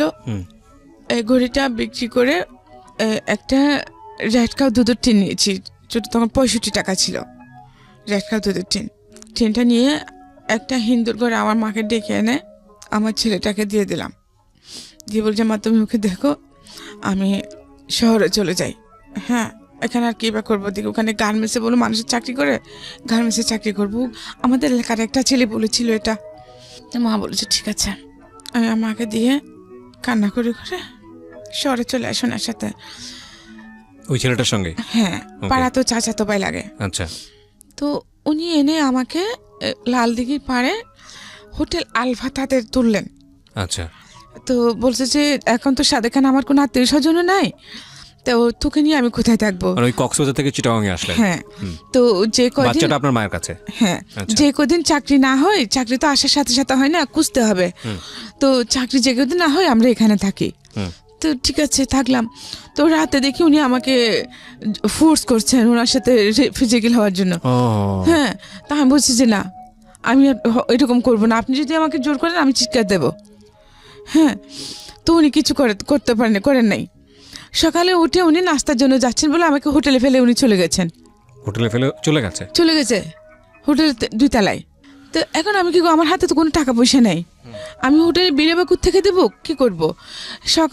সকাল 8টার সময় উনি বেরিয়ে গেছেন, 10টা বাজলো, 12টা, 1টা, 3টা বেজে, 2টা বেজে গেছে, কোনো খবর নাই। তারপরে আমার প্রচণ্ড ওরকম ক্ষুধা লাগছে। তা আমি ওইটারকে ওখানে হোটেল বয় আছে না, ওদেরকে বললাম যে কি কোনো খাবার পাবো কিনা। বলে টাকা দিলে না নাস্তা এনে দিতে পারবো, কারণ আমার কাছে তো টাকা নেই। বলে আপনার ভাই ছিল না ওখানে, আপনার ভাই এটা কোথায় গেছে? আমি উনি সকালে গেছেন, যে আসেন নাই। আমি কিন্তু এই শহরের পরিবেশ, গ্রামের পরিবেশ, এত পলিটিক্স এগুলো কিছু জানি না, বুঝি না। হ্যাঁ, তখন এই আমি বেরিয়ে হাঁটতেছি রুম থেকে বেরিয়ে, তো ম্যানেজার ছিলেন, ম্যানেজার আমাকে ডাকলেন। হ্যাঁ, বলেছে কি আপনার কেউ না এখানে? আমি বলছি আমার ভাই ছিল, সকালে গেছে, উনি আর এখন আসেন নাই। বলে উনি আসবেন না? আমি বলছি জানি না। হ্যাঁ, বলে কেন, কি হয়েছে? তো আমি চুপ করে আছি। তো উনি কি ইমেজ করছেন আমি সেটা জানি না। তা আমাকে বললেন যে দেখেন, আমি আপনার বড় ভাইয়ের মতো, আপনি আমাকে নির্ভয়ে বলেন কি হয়েছে। তখন আমি ওনাকে বললাম যে এরকম ব্যাপার, যে আমি এই জন্য কারণে চিটং এসেছি। তো উনি আমার সাথে এরকম বিহেভ করতে চেয়েছেন, করতে পারেন নাই। এখন সকাল উনি নাস্তার কথা বলে চলে গেছেন, এখনও আর আসেন নাই। তখন বলছে এটা তো মহাবিপদ, আপনি হোটেলে বিল কীভাবে দিবেন? হ্যাঁ, আর আপনি যাবেন এবার কোথায়? আমি জানি না, আমি এখানে কিছু চিনি না, আমি লাইফে ফার্স্ট এসেছি। তো তখন ওইখানে যে লালদিঘিতে একটা খেলা হচ্ছিল, যে পুকুরের মধ্যে লালদিঘিতে একটা লোক ডুব দিয়ে উনি ওখানে পানির ভিতরে সব কিছু খাওয়া দাওয়া করবেন। মানে 22-20-23 ঘন্টা থাকতে পারেন, এইরকম নামটা ভুলে গেছি, মনে আসছে না এখন। হ্যাঁ, তো ওই খেলাটা হচ্ছিল, ওখানে প্রচুর মানুষ। তো ওখানে আমরাও 3 তলায় উঠে বারান্দা থেকে এগুলো দেখতেছি। আমিও। ওখানে আরেকটা ফ্যামিলি ছিল, ওটা মানে লোহাগাড়া থেকে আসছে। তো ওনার হাজব্যান্ড ওয়াইফ, ওনার হাজব্যান্ডের কিডনির সমস্যা, ওর জন্য উনি ডাক্তার দেখাতে আসছেন। ওখান থেকে ওনাকে ঢাকা নিয়ে যাবেন পিজি হাসপাতালে। তো ওনার ছেলে মেয়ে আছে। তো কথাবার্তা একসাথে যখন আমরা বারান্দায় খেলা দেখতেছি, তো উনি আমাকে জিজ্ঞেস করছেন আমি কোত্থেকে আসছি না আসছি। তা আমি বললাম ওনাকে, হ্যাঁ উনি ছিলেন দাঁতের ডাক্তার। তখন উনি বললেন যে ওনাকে আমি বললাম সব কিছু। তখন উনি বললেন যে ঠিক আছে, আমি ঢাকা যাবো, যে আমাকে ওখানে লোক আপটা করার জন্য একটা মানুষ লাগবে, আমার কেউ নাই সেরকম, আমার ওয়াইফ বাচ্চা নিয়ে দেখতে পারবে না। আচ্ছা, হ্যাঁ, তো তুমি যদি আমার সাথে যাও, আমার মেয়ে হয়ে আমাদের বাড়িতে থাকো, তো আমার সাথে যাও, তাহলে তুমি আমি আমার মেয়ে হিসেবে রাখবো। তখন আমি চিন্তা করে দেখলাম আমার আর কোনো ওয়ে নাই। তা আমি বললাম যে আচ্ছা ঠিক আছে। আমি তখন একেবারে কচুরি ফানার মতো হয়ে গেছি। তো উনি ম্যানেজারের সাথে কথা বললেন যে মেয়ে যে টাকা পয়সা যেগুলো হয়েছে, উনি এরপর ওনার সাথে আমাকে খাওয়ালেন, ওনাদের সাথে খাওয়ালেন। উনি 3 দিন ছিলেন। 3 দিন পরে আমি ওনাদের সাথে ওনাদের বাড়িতে চলে গেলাম। বাড়িটা কোথায় ছিল? ওনাদের বাড়ি ছিল পদুয়া, লোহাগাড়া থানা। আচ্ছা আচ্ছা।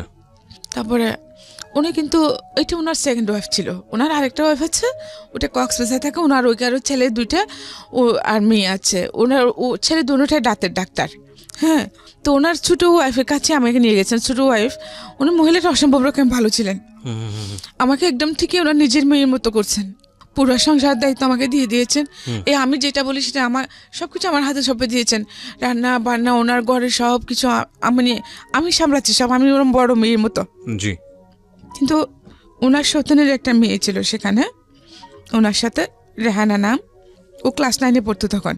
ওর এটা সহ্য হয় নাই। ওর এই অপরচুনিটিটা ওটা ওর সৎ মা হিসেবে থেকেছে ওনার সাথে সারা জীবন। সৎ মাকে সৎ ভেবেছে, আপন ভাবে কাছে আসে নাই। হ্যাঁ, তো আমি ওই জিনিসটা করে নিতে পেরেছি। তো এখন ওনার এটা সহ্য হচ্ছে না। তো ওনার একটা ঘড়ি হারিয়ে গেছে রেহানার। এখন উনি বলছেন ঘড়িটা আমি চুরি করেছি। আচ্ছা। তা আমি বলছি আমি নিই নাই। তো সন্ধ্যাবেলা যখন আব্বু আসলেন, ওনার বাবাকে আমি বাবা ডাকতাম। আপনি বাবা ডাকতেন? হ্যাঁ। আচ্ছা, যিনি আপনাকে নিয়ে গেল ডাক্তার, ওনাকে বাবা ডাকতেন? বাবা ডাকতাম, ওনার বাবাকে মা ডাকতাম। আচ্ছা। ওনার ছেলে মেয়েরাও আমাকে বোনের মতো জানতো। আল্লাহ বেঁচে আছেন কিনা জানে না, মারা গিয়ে থাকলে আল্লাহ জান্নাত দান করুন। তারপর তো উনি বলেন যে আমাকে জিজ্ঞেস করছে তুই কে নিয়েছিস? আমি বলছি না বাবা আমি নিই নাই, আমি ঘুরে দিয়ে কী করবো? আপনি আমাকে আশ্রয় দিয়েছেন, এটাই আমার কাছে শুকর আলহামদুলিল্লাহ। আমাকে যে অপরচুনিটি আপনি দিয়েছেন, এটা আমার কল্পনাতীত। আমি ঘুরে দিয়ে কী করবো? ঘুরে দরকারই তো নাই। তো উনি সেটা বিশ্বাস করেছেন। উনি আমার ফেস দেখে বুঝতে পারছেন আমি সত্যি বলছি, কিন্তু ওনার মেয়ে বিশ্বাস করছে না। উনি আমাকে আমার পুরো বডিতে চেক করে দেখলেন, এখানে এখানে সবখানে হাত ঢোকা দিয়ে, পায় নাই। তখন উনি আমাকে বাথরুমের ভিতরে নিয়ে গেলেন। উনি বলছেন যে আমি আমার গোপনাঙ্গের ভিতরে গড়িয়ে লুকা রাখছি। ওনার সৎ মেয়েটা? হ্যাঁ। সবখানে দেখার পরে আমি বলছি যে আমি খুব কান্না করতেছি, আমি তো কিছু বলার বাসা পাচ্ছি না। কলঙ্কিত হলাম, চুর হলাম, বাট চুরির জিনিসটা আমার কাছে পাইল না। আমাকে এমন এমন জায়গায় চেক আপ করলো। তখন তারপর দিন ওর বাবা আমাকে একটা চিঠি লিখে দিলেন। ওনার এক ভাইয়ের ছেলের সাথে আমাকে কক্সবাজার পাঠিয়ে দিচ্ছেন ওনার ছেলের কাছে, যে তুমি ওখানে থাকবে, তুই ওখানে থাকবি, ও তোকে ডাক্তারি শিখাবে, দাঁতের কাজকর্মগুলি শিখাবে, তুই লাইফে কিছু করতে পারবি, এখানে তুই থাকতে পারবি না। হ্যাঁ, তুই এখান থেকে চলে যা। আমি চেয়েছিলাম তোকে আমার মেয়ের মতো রাখতে। আমি যেহেতু অসুস্থ মানুষ, আমি হাসপাতাল যাব, যেতে হয়, তো সাথে কাউকে পাই না। তুই থাকলে আমার ভালো হতো, সেজন্য আমি একজন, কিন্তু ওরা সেটা হতে দিবে না। তখন আমি বললাম যে বাবা আপনি যে আমাকে ওখানে পাঠাবেন, তো এখানে ওনার মেয়ে যদি এরকম হয় তাহলে ওনার ছেলেগুলো তো সেরকমই হবে। হ্যাঁ, তো বলে যে না আমার বড় ছেলেটা খুব ভালো, তুই ওর কাছে ওগুলো তোকে রাখবে। তো ঠিক আছে, আমাকে পাঠাই দিলেন। গেলাম, আমরা সন্ধ্যা 7টার দিকে গিয়ে পৌঁছলাম। তো খাওয়া দাওয়া করলাম। তো ওনার বড় ছেলে আর আস্তে আস্তে রাত অনেক হয়েছে, তখন আমরা ঘুমাই গেছি। হ্যাঁ, তারপরে সকালে উনি উঠে যখন ঘুম থেকে উঠছেন আমাকে ডাকছেন, আমি গেছি। তো চিঠি দিয়েছি। চিঠিতে উনি কী লিখে দিয়েছে সেটা কিন্তু আমি জানি না, হয়তো ওই কথা লিখেছেন। তারপর উনি বলেন যে আচ্ছা ঠিক আছে, সমস্যা নাই, তুমি এখানে থাকো, আমি তোমাকে আমার চেম্বারে নিয়ে যাব, তুমি ওখানে ওগুলো শিখতে পারবা।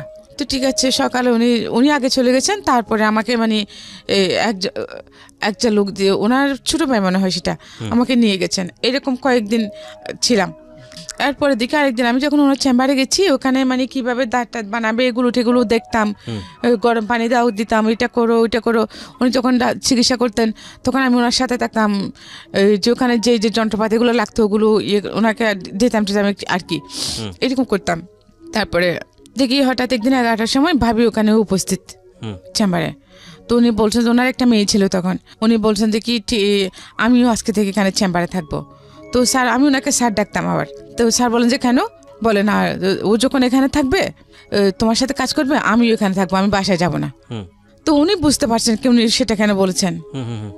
তো আমিও কিছুটা যে বুঝি না তা আমিও বুঝলাম। তো ঘুরে ফিরে ওই একটাই ঘটনা যে আমার সাদা চামড়াটাই সব দেখে আমার জন্য কালো হয়ে দাঁড়ায়। তো ওগুলো নিয়ে ওনাদের মধ্যে বোধহয় ঝগড়াঝাটি হয়েছে। উনিও একটা সময় গিয়ে 15-20 দিন পরে উনি আমাকে বলেন যে বোন, আমারও তোকে রাখা আমার পক্ষে সম্ভব না, আমার সংসার ভেঙে যাবে, তুই অন্য কোথাও চলে যা। তো আমি বললাম যে আমি কোথায় যাব, আমার তো যাওয়ার কোনো ঠাঁই নেই। উনি আমাকে 500 টাকা দিলেন, বাড়িতেও ঠাঁই নেই, বাবার বাড়ি নেই, শ্বশুর বাড়ি নেই, নিজের থাকার কোনো ঠাঁই নেই। একটা ছেলে আছে, সেটা কোথায় সেটাও জানে না, মাকে দিয়ে আসছি। থাক, এইভাবে বেঁচে থেকে কী করবো? উনি আমাকে 500 টাকা দিলেন। 500 টাকা নিয়ে আমি যে একেবারে সাগরের পাড়ে চলে গেছি। তা বাঁচবো না, কিসের জন্য বাঁচবো? আমার যখন কিচ্ছুই নেই, তার উপরে যে মানুষের বাসায় কাজ করবো ওইরকম আমাকে রাখে না। আমার সাদা চামড়াটা দেখলে কেউ আমাকে কাজে বুয়া হিসেবেও রাখে না। তারপরে আমি ডিসিশন নিলাম যে আমি মরেই যাবো। তো আমি সাগরে ঝাঁপিয়ে পড়ি।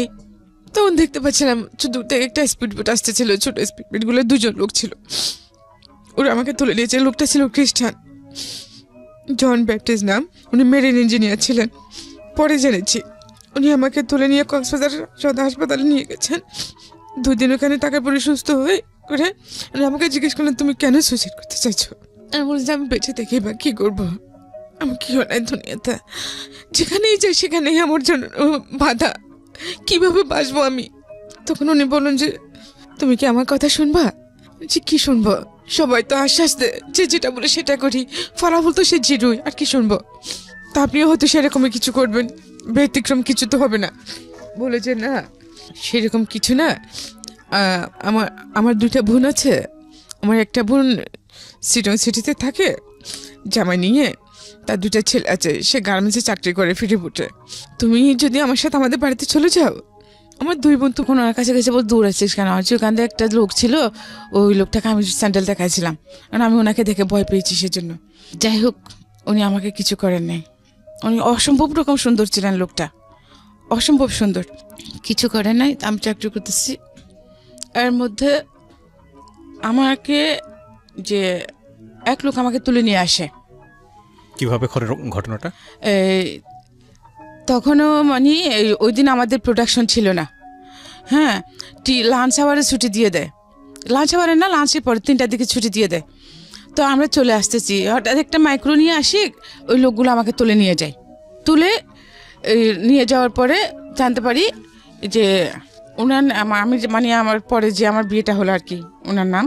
তো উনি ওখানে তো ওনার ফ্রেন্ড, ওরা ছিল এমএস কলেজ আর চিটং কলেজের ছাত্র, স্টুডেন্ট। ওরা নিয়ে আমাকে ওনার এক ভাবির আগ্রাবাদে এক ভাবির বাড়িতে নিয়ে গেলেন, ওনাকে ওখানে রাখলেন আমাকে। ওখানে রাখার পরে তারপর দিন আমাকে উনি ওনার ফ্রেন্ডের বাড়িতে নিয়ে গেলেন, রাউজান। এই যে লোকটা তুলে নিয়ে গেল তাকে কি আপনি চিনতেন? না, চিনতাম না। তো আপনি কিছু, উনি আমাকে চিনতেন। তো কিছু বলছেন না ওনাকে যে আপনি আমাকে এখানে তুলে নিয়ে আসলেন? বলছি না। তখন কি বলে ও? হ্যাঁ, উনি বলছেন যে তুমি অমুকে স্যান্ডেল দেখাইছিলাম। হ্যাঁ, দেখাইছিলাম। তো মা বোন সবার আছে না, আপনাদের জন্য আমরা যারা গার্মেন্টসের মেয়ে, মানে কি খারাপ? গার্মেন্টস মেয়েরা সবাই যদি খারাপ হতো, এখানে তো আপনার মাও তো খারাপ তাহলে। মানে আমাকে ওইরকম করে কথা বলছিলাম। আপনারা মানুষের শুধু বাহ্যিক রূপটা দেখে বিচার করেন, মানে ভিতরটা ভাবার চেষ্টা করেন না। একটা মেয়েকে দেখলাম, ভালো লাগলো, তাকে যেভাবে হোক আমার পেতেই হবে। কেন? সেটা যদি আপনার বোন, ওটাকে আপনার বোনের চোখে দেখতে পারেন না? তা আমার আপনি জানেন আমার জীবনে কত কষ্ট আছে, কত যন্ত্রণা আছে। হ্যাঁ, আমি এত ছোট্ট বয়স, আমার একটা বাচ্চা আছে, আমি সারাদিন কাজ করি, ভালো থাকি, সারা রাত আমি ঘুমাতে পারি না, আমি বাচ্চার জন্য কান্না করি। হ্যাঁ, তো আপনি কী করে কোনো কিছু না জানে কীভাবে একটা মেয়েকে অন্যরকম একটা এরকম কমন পাস করতে পারেন? আপনার বোনকে কেউ করলে তখন আপনার কেমন লাগবে? তখন ওর মধ্যে কী হয়েছে, তোমার বাচ্চা আছে মানে কি পিচ্ছি মেয়ে, তোমার কি বাচ্চা? হ্যাঁ, তখন আমি ওনাকে সব ঘটনা বলছি। ঘটনা বলার পর উনি আমাকে কোনো কথা বলছি, ঠিক আছে আমি এটাকে আমি বিয়ে করবো। হ্যাঁ, তো বিয়ে করবেন উনি আমাকে 1 মাস ওখানে রাখলেন, হলদিয়া গ্রামে রাখলেন ওনার ফ্রেন্ডের পাশে। ওখান থেকে আনে মাজারে বিয়ে করেছেন, আমানশা মাজারে, বাইজিদ বুস্তের মাজারে। মানে যিনি, যে ভদ্রলোকের কথা আপনি বলছেন, যিনি আপনাকে ব্যাপটিস্ট করেছিল সেই লোক? হ্যাঁ। কি নাম ছিল ওনার? ওনার নাম ছিল লিয়াকত আলী কন্ট্রাক্টর। লিয়াকত আলী কন্ট্রাক্টর, ওকে। তারপর তো উনি পড়ালেখা বেশি করেন নাই, এসএসসি পাস করেন নাই, বাট লোকটা ভালো ছিল, উনি তো খারাপ হলে তো আমার ক্ষতি করতে পারতেন, খারাপ ক্ষতি করে আমাকে ছুড়ে ফেলে দিতে পারতেন, মেরে ফেলতে পারতেন। বিয়ে করলেন আপনাকে? ওকে। হ্যাঁ, তো উনি বিয়ে করে ভাড়া করে লাগলো আমাকে। 6 মাস পরে ওনাদের বাড়িতে নিয়ে গেল, ওনার মা এসে নিয়ে গেলেন। তখন তো ওদের বাড়িটা অনেক বড়। হ্যাঁ, কিন্তু ওদের যেরকম বড় বাড়ি, ওদের কালচার কিন্তু সেরকম না। কেউ পড়ালেখা করে না, কেউ শিক্ষিত না। হ্যাঁ, মানে চিটংয়ের স্থায়ী লোকদের, আদিবাসী চিটংদের যেরকম কালচার সেরকমই। আচ্ছা, বিহেভ টিহেভ কোনো কিছু ঠিক নেই। আচ্ছা ঠিক আছে, আমাকে নিয়ে গেছে, আমি থাকতেছি। পরে জানতে পারলাম যে দেখি কি যে আমার শাশুড়ি নাকি আমার হাজবেন্ডের জন্য 8টা কেস করেছেন। মানে মা হয়ে সন্তানের জন্য 8টা কেস? ও সব সম্পত্তি নিয়ে। তো আমার বিয়ের পরেও মানে তখন 3টে, যখন আমাকে বিয়ে করতেছে তখন 3টা কেসে রায় হয়েছে। উনি খালাস পেয়েছেন, উনি দোষী না। আচ্ছা, তার বিয়ের পর আর বাকি 5টা হয়েছে। তো যাই হোক, ওখানে আমি সংসার করতেছি, কিন্তু আমার শাশুড়ি আমাকে টোটালি সহ্য করতে পারেন না। হ্যাঁ, আমি গরিবের মেয়ে, আমাকে বিয়ে করে ওনার ছেলে কিছু পাই নাই। হ্যাঁ, সেজন্য উনি আমাকে খুব টর্চার করতেন, আমার শাশুড়ি। এমন অবস্থা হয়েছে যে আমি করে সব কাজকর্ম করলাম। ওনার 8টা মেয়ে, 2টা মেয়ে বিয়ে হয়েছে, বাকি সবগুলো ছোট ছোট। তো ওদের পায়খানা প্রস্রাব সব আমি পরিষ্কার করতাম, কাপড় মানে আমার বাচ্চার মতন আমি বড় করেছি ওদেরকে। ওরা কিন্তু আমার গায়ে হাত তুলতে দ্বিধা করে নাই। তো পরবর্তীতে দেখি কি এই অবস্থার মধ্যেই আমার ছেলেটা হলো, সেকেন্ড ছেলে, ওখানে বড় 93 নম্বরের 26 তারিখ আমার ছেলে হলো। ভালো ছিলাম। ছেলে যখন 2 বছর, তখন উনি আরেকটা বিয়ে করলেন। মানে আপনি ওনার ফার্স্ট ওয়াইফ ছিলেন? জি। আচ্ছা, বিয়ে করছেন যে মানে এটা ওনার বড়ুয়া ছিল। ওনার ওই মহিলারও আগে বিয়ে হয়েছিল, আগে করে ওনার ছেলে আছে। তো উনি পড়ালেখা জানতেন না। এখানে মানে সবাই বলতে শুনেছি মহিলাটা ভালো ছিলেন না। তো ওই রকমের মধ্যে উনিও মানে ওনার কয়েকজন ফ্রেন্ড নিয়ে মেয়েটাকে এনেছে। তারপরে ওনার ভালো লেগে গেছে, ওনাকে বিয়ে না করে ওভাবে রেখে দিয়েছে। মানে আলটিমেটলি আপনার মতোই কিছুটা কেস? হ্যাঁ, তো ওনাকে বিয়ে না করে মানে ওখানে আরেক জায়গায় ভাড়া করে নিয়ে রেখে দিয়েছে। ওখানে ওনার একটা ছেলে হয়। তো সে 2 বছর এখানে ওইরকম রাখার পরে ওনার মানে একেবারেই উনি ফকির হয়ে যান, কোনো কাজকর্ম করেন নাই, জমানো যা ছিল সব খেয়েছে সব। তারপরে বলতেছে মানে এখন আমি কি করবো? তা আমি বলছি ঠিক আছে, ভালো হোক বা খারাপ হোক, তুমি তো আমার সব কিছু। তো আমি সেলাই কাজ করতাম, তখন আমার একটা সেলাই মেশিন ছিল, ওটা বিক্রি করে ওদের ওখানকার বাসা ভাড়াটা দিয়ে বাড়িতে চলে আসে। তারপরে আমার নতুন অধ্যায় শুরু হলো আমার লাইফে। আমি ভাবছিলাম কি, তা আমি ওর সাথে সতীনের মতো থাকবো না, আমি মানে বান্ধবীর মতো থাকবো, বোনের মতো থাকবো। তা আমি সারাদিন কাজকর্ম সব করতাম, ও কোনো কাজ করতাম না। ও সন্ধ্যাবেলা ওই আমার স্বামী আসলে যে ও কিন্তু প্রচুর ড্রিঙ্ক করতো। মানে আপনার হাজবেন্ড ড্রিঙ্ক করতো? প্রচুর ড্রিঙ্ক করতেন। তো ওকে বলতেন, আমি ওকে গালি দিয়েছি, এই করেছি সেই করেছি, পরে আসে উনি আমাকে মারতেন। তারপরে এইভাবে এক সময় যে আমার বড় মেয়েটা পেটে আসলো। তারপরে বড় মেয়ে হওয়ার পরে যে উনি কমপ্লিটলি আমার সাথে সব সম্পর্ক ছিন্ন করে ফেলেন। আমরা একই ঘরে থাকি, কিন্তু কেউ কারোর দিকে তাকায় না। উনি আমাকে দেখলে চোখ নিচু করে ফেলেন, আমার সাথে কোনো সম্পর্ক নেই। এইভাবে থাকার পর আমার মেয়ের বয়স যখন 2 বছর হলো, 2 বছর পড়ছে, তখন আমার সতীন কী করছে, একদিন আমার সতীনের ফুফু, মা, আবার ওনার 2 ভাই এখানে ওই বাড়িতে থাকতেন আমাদের সাথে। ওরা সবাই মিলে আমাকে সকাল 10টায় বের করে দিয়েছে। আমার ছেলে মেয়ে 2টা নিয়ে, 2টা শাড়ি, একটা টাওয়েল, আমার একটা মশারি, আর আমার ছেলের মেয়ের কয়েকটা কাপড় নিয়ে একটা কালো ব্যাগের মধ্যে দিয়ে 150 টাকা দিয়ে আমাকে বার করে দিচ্ছে। আমার হাজব্যান্ড এখন বসা ছিল সকাল 10টায়। তো বলতেছে, তো আমি যখন ওকে বলছি, ও বলছে যে চলে যাক, বার করে দে, আমার আধা কেজি চাল বাঁচবে। ঠিক আছে, চলে গেছি। কোথায় যাবো সেটা জানে না। তারপরে আমার সতীনের ভাই আমাকে একটা সিএনজি এনে তো গাড়িতে তুলে দিল। আমি বহদ্দারহাট চলে গেলাম। যাওয়ার সময় গাড়ি থেকে দেখে কি, ও তখন আমার হাজব্যান্ড তখন বাইরের দোকানে পান নিচ্ছে। তো বহদ্দারহাট গিয়ে আমাকে একটা গাড়িতে, একটা যে কক্সবাজার গাড়িতে তুলে দিল, কিন্তু কোনো গাড়ি ভাড়াটা দেয় নাই। তো যখন গাড়ি ভাড়ার জন্য আসছে, তখন আমি আমার কাছে যে টাকাগুলো ছিল ওইটা দিচ্ছি, বলে যে আরও লাগবে। আমি আমার কাছে আর কোনো টাকা নেই। সুপারভাইজারকে যখন এটা বলছি, তখন উনি বলছে যে আপনি যাবেন কোথায়, আপনার বাড়ি কোথায়?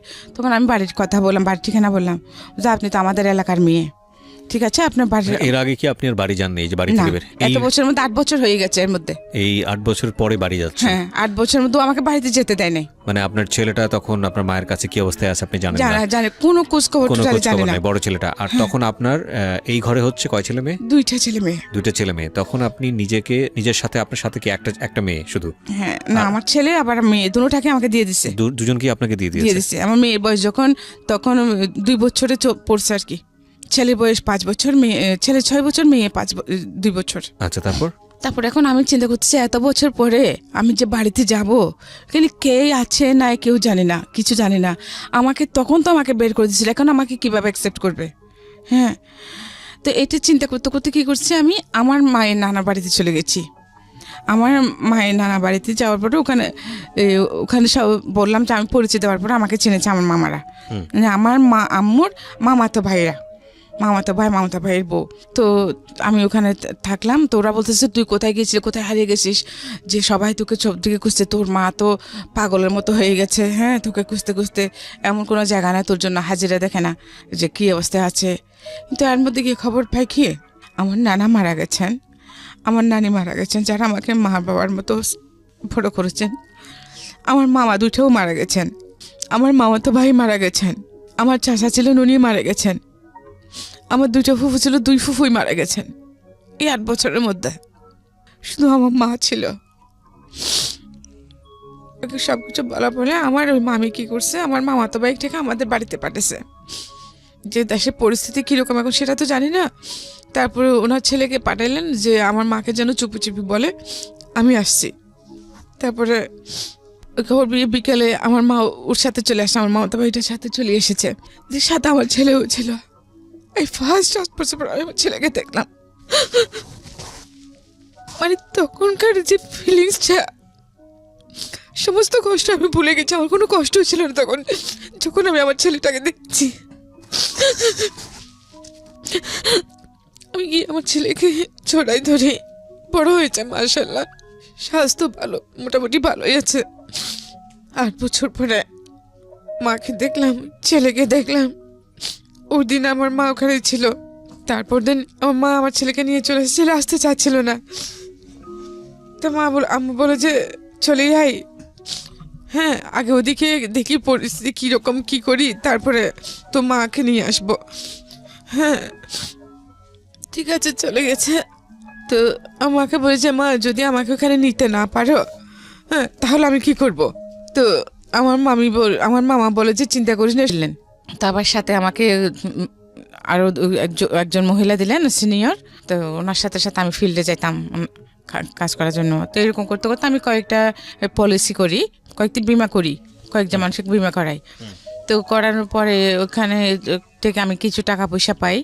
টাকা পয়সা পাওয়ার পরে কয়েকটা বিমা করে না, 1 লাখ টাকার বিমা করালে আমি ওখানে 7-8 হাজার টাকা পাইতাম। তো আমি একসাথে কয়েকটা যখন বিমা করে আমি বেশ কিছু টাকা পাই। তো ওই টাকাগুলো দিয়ে আমি কি করলাম, আমার মাকে একটা 2 রুম করে একটা টিনের ঘর করে দিলাম। আচ্ছা, টিনের ঘর করে দিলাম। ঘর করে তারপর আমার মাকে নিয়ে আমি এখানে থাকতেছি। থাকার পরে কিন্তু এখানে যে আমি একটু এমনিতে তো খুব সুন্দরী ছিলাম, তারপরে একটু যে স্টাইলিশ চলাফেরা করতাম। তো এটা কিন্তু তখনও পর্যন্ত আমাদের সমাজ অ্যাকসেপ্ট করতেছে না। এমনি সবাই যে আমাদের এলাকার ওইখানে কিন্তু ম্যাক্সিমাম মানুষ শিক্ষিত, পড়ালেখা করে, সবাই খুবই কিন্তু মোটামুটি যে স্টাইলিশ চলাফেরা করে। বাট আমারটা অ্যাকসেপ্টেবল না, যেহেতু আমি গরিবের মেয়ে। তারপরে এখানে সবাই বলতেছে যে আমার মামাতো ভাইরা, আমার ভাইরা, চাচাতো ভাইরা, যে তুমি এখানে আসলে থাকতে পারবে না, তুমি একটা কাজ করো, তুমি সিটিতেই চলে যাও। তো পরে ভাবলাম যে আচ্ছা ঠিক আছে। তখন আমি কি করলাম যে আমার মাকে তো ঘর একটা করে দিয়েছি। তো আমি কিছু টাকা পয়সা জমিয়ে ওগুলো নিয়ে তা আমি সিটিতে চলে আসি। আসলে আমি সিটিতে আসার পিছনে আরেকটা কারণ ছিল, আমি সিটিতে আসতাম না। হ্যাঁ, সবচেয়ে বড় কারণ যেটা ছিল সেটা হচ্ছে কি, আমি এরকম এই যে ইন্স্যুরেন্সের কাজ করি, একটা পলিসি আনতে গিয়ে এক জায়গায় একটা রাতে মানে আমাদের ব্রাঞ্চ ম্যানেজারের সাথে গিয়েছিলাম। তো ওখানে যে জায়গায় আমাকে নিয়ে গিয়েছিল, ওখানে আমাদের 2জন ব্রাঞ্চ ম্যানেজার ছিলেন। হ্যাঁ, তো সাথে আমিও ছিলাম, আমাকে নিয়ে গেছিলো, পলিসিটা আমারই ছিল। তো ওই রাতে আমি ওখানে রেফট হই। কি বলেন? হ্যাঁ, ওদের এলাকাটা ওদেরই ছিল। তো যে কারণে আমি এটা আমাদের এখানে প্রেসিডেন্টকে বিচার দিয়েছি, কিন্তু কিছুই হয় নাই। আচ্ছা, কোনো হ্যাঁ, কেস কাছারি করেননি, মামলা করেননি? না। তো এখন মামলা তো করবো যে আমার যেহেতু বাচ্চা কাচ্চা আছে, আমার ওখানে তো এমনিতেই ওখানে পরিস্থিতি তো সেরকম ছিল না, তখন আরো বেশি খারাপ হয়ে যাবে। আজকের মতো পরিস্থিতি ছিল না? না, এখনকার মতো পরিস্থিতি তখন ছিল না। তো এই জন্য আমি আর মামলা টামলা করি নাই। আর যেহেতু আমি যাকে দৌড়াবো তার পিছনে তো আমাকেও দৌড়তে হবে, তো ওই দৌড়ানোর সময়টা তো আমার ছিল না। তো এইসব কিছু চিন্তা করে তা কিছু করি নাই। কিন্তু উনি আমাকে বললেন যে এখানে আমাদের হেড অফিসের যে প্রেসিডেন্ট চেয়ারম্যান, ওনাকে বিচার দিতে। হ্যাঁ, তো উনি যেহেতু করছেন না, আর উনি কী করবেন, সেম কথাই তো শুনবো। সেই জন্যে আমি ওখানকার চাকরি ছেড়ে সিটিতে চলে আসি। টাকা পয়সা যা ছিল আমার মাকে একটা ঘর বেঁধে দিলাম, বাচ্চাদের জন্য দিয়ে কিছু, বাকি কিছু নিয়ে আমি এখানে চলে আসলাম। তো এখানে আসলাম, এখানে একটা এই সেলাইয়ের উপর কোর্স, গার্মেন্টসের আইটেমের উপরে একটা কোর্স করলাম, যে এফআরএলসের মধ্যে। তারপরে চাকরি করবো আর কি। কোর্সটা শেষ হল 3 মাসের কোর্স। তো উনি বললেন যে আপনি এখানে কোর্সটা শেষ করলে আমরা আপনাকে ভালো জব দেবো গার্মেন্টসে, যেহেতু আমার পড়ালেখাও তেমন নেই। তো ঠিক আছে, করতেছি। তো ওইখান থেকে আবার বাড়ি যাওয়ার পথে এক ভদ্রলোকের সাথে আমার পরিচয় হয়। ওনারাও তখন কক্সবাজার যাচ্ছিলেন। তো মানে আমি টিকিট নিতে গেছি, তো এখন মহিলা বলে ওরা আমার কথা শুনতেছে না, মানে ছেলেদেরকে পুরুষদেরকে সব আগে দিচ্ছে। ওনারা 4 জন ছিলেন। তখন আমি বললাম যে ভাইয়া আমাকে একটা টিকিট নিয়ে দেন, আমি অনেকক্ষণ যাবো দাঁড়িয়ে আছি, বাট উনি আমার কথা শুনতেছেন না, বদ্দারহাট। তারপরে উনি আমাকে ওই টিকিট নিয়ে দিলেন, এবং ওনারা 4 জনের জন্য সার্সি নিয়েছেন, আর পিছনের সিটটা আমার জন্য নিয়েছেন। তো কি করছেন, এখন আমার পাশে আরেকটা লোক বসছে, তা আমি এখানে। তো শেষ আমি ওনাকে বললাম, উনি ওটা বুঝতে পারছেন যে আমি আনইজি ফিল করছিলাম। তো উনি বললেন যে আপনি যদি আনইজি ফিল করেন আমি কি ওদিকে আসবো? তা আমি বলছি যে হ্যাঁ আসেন।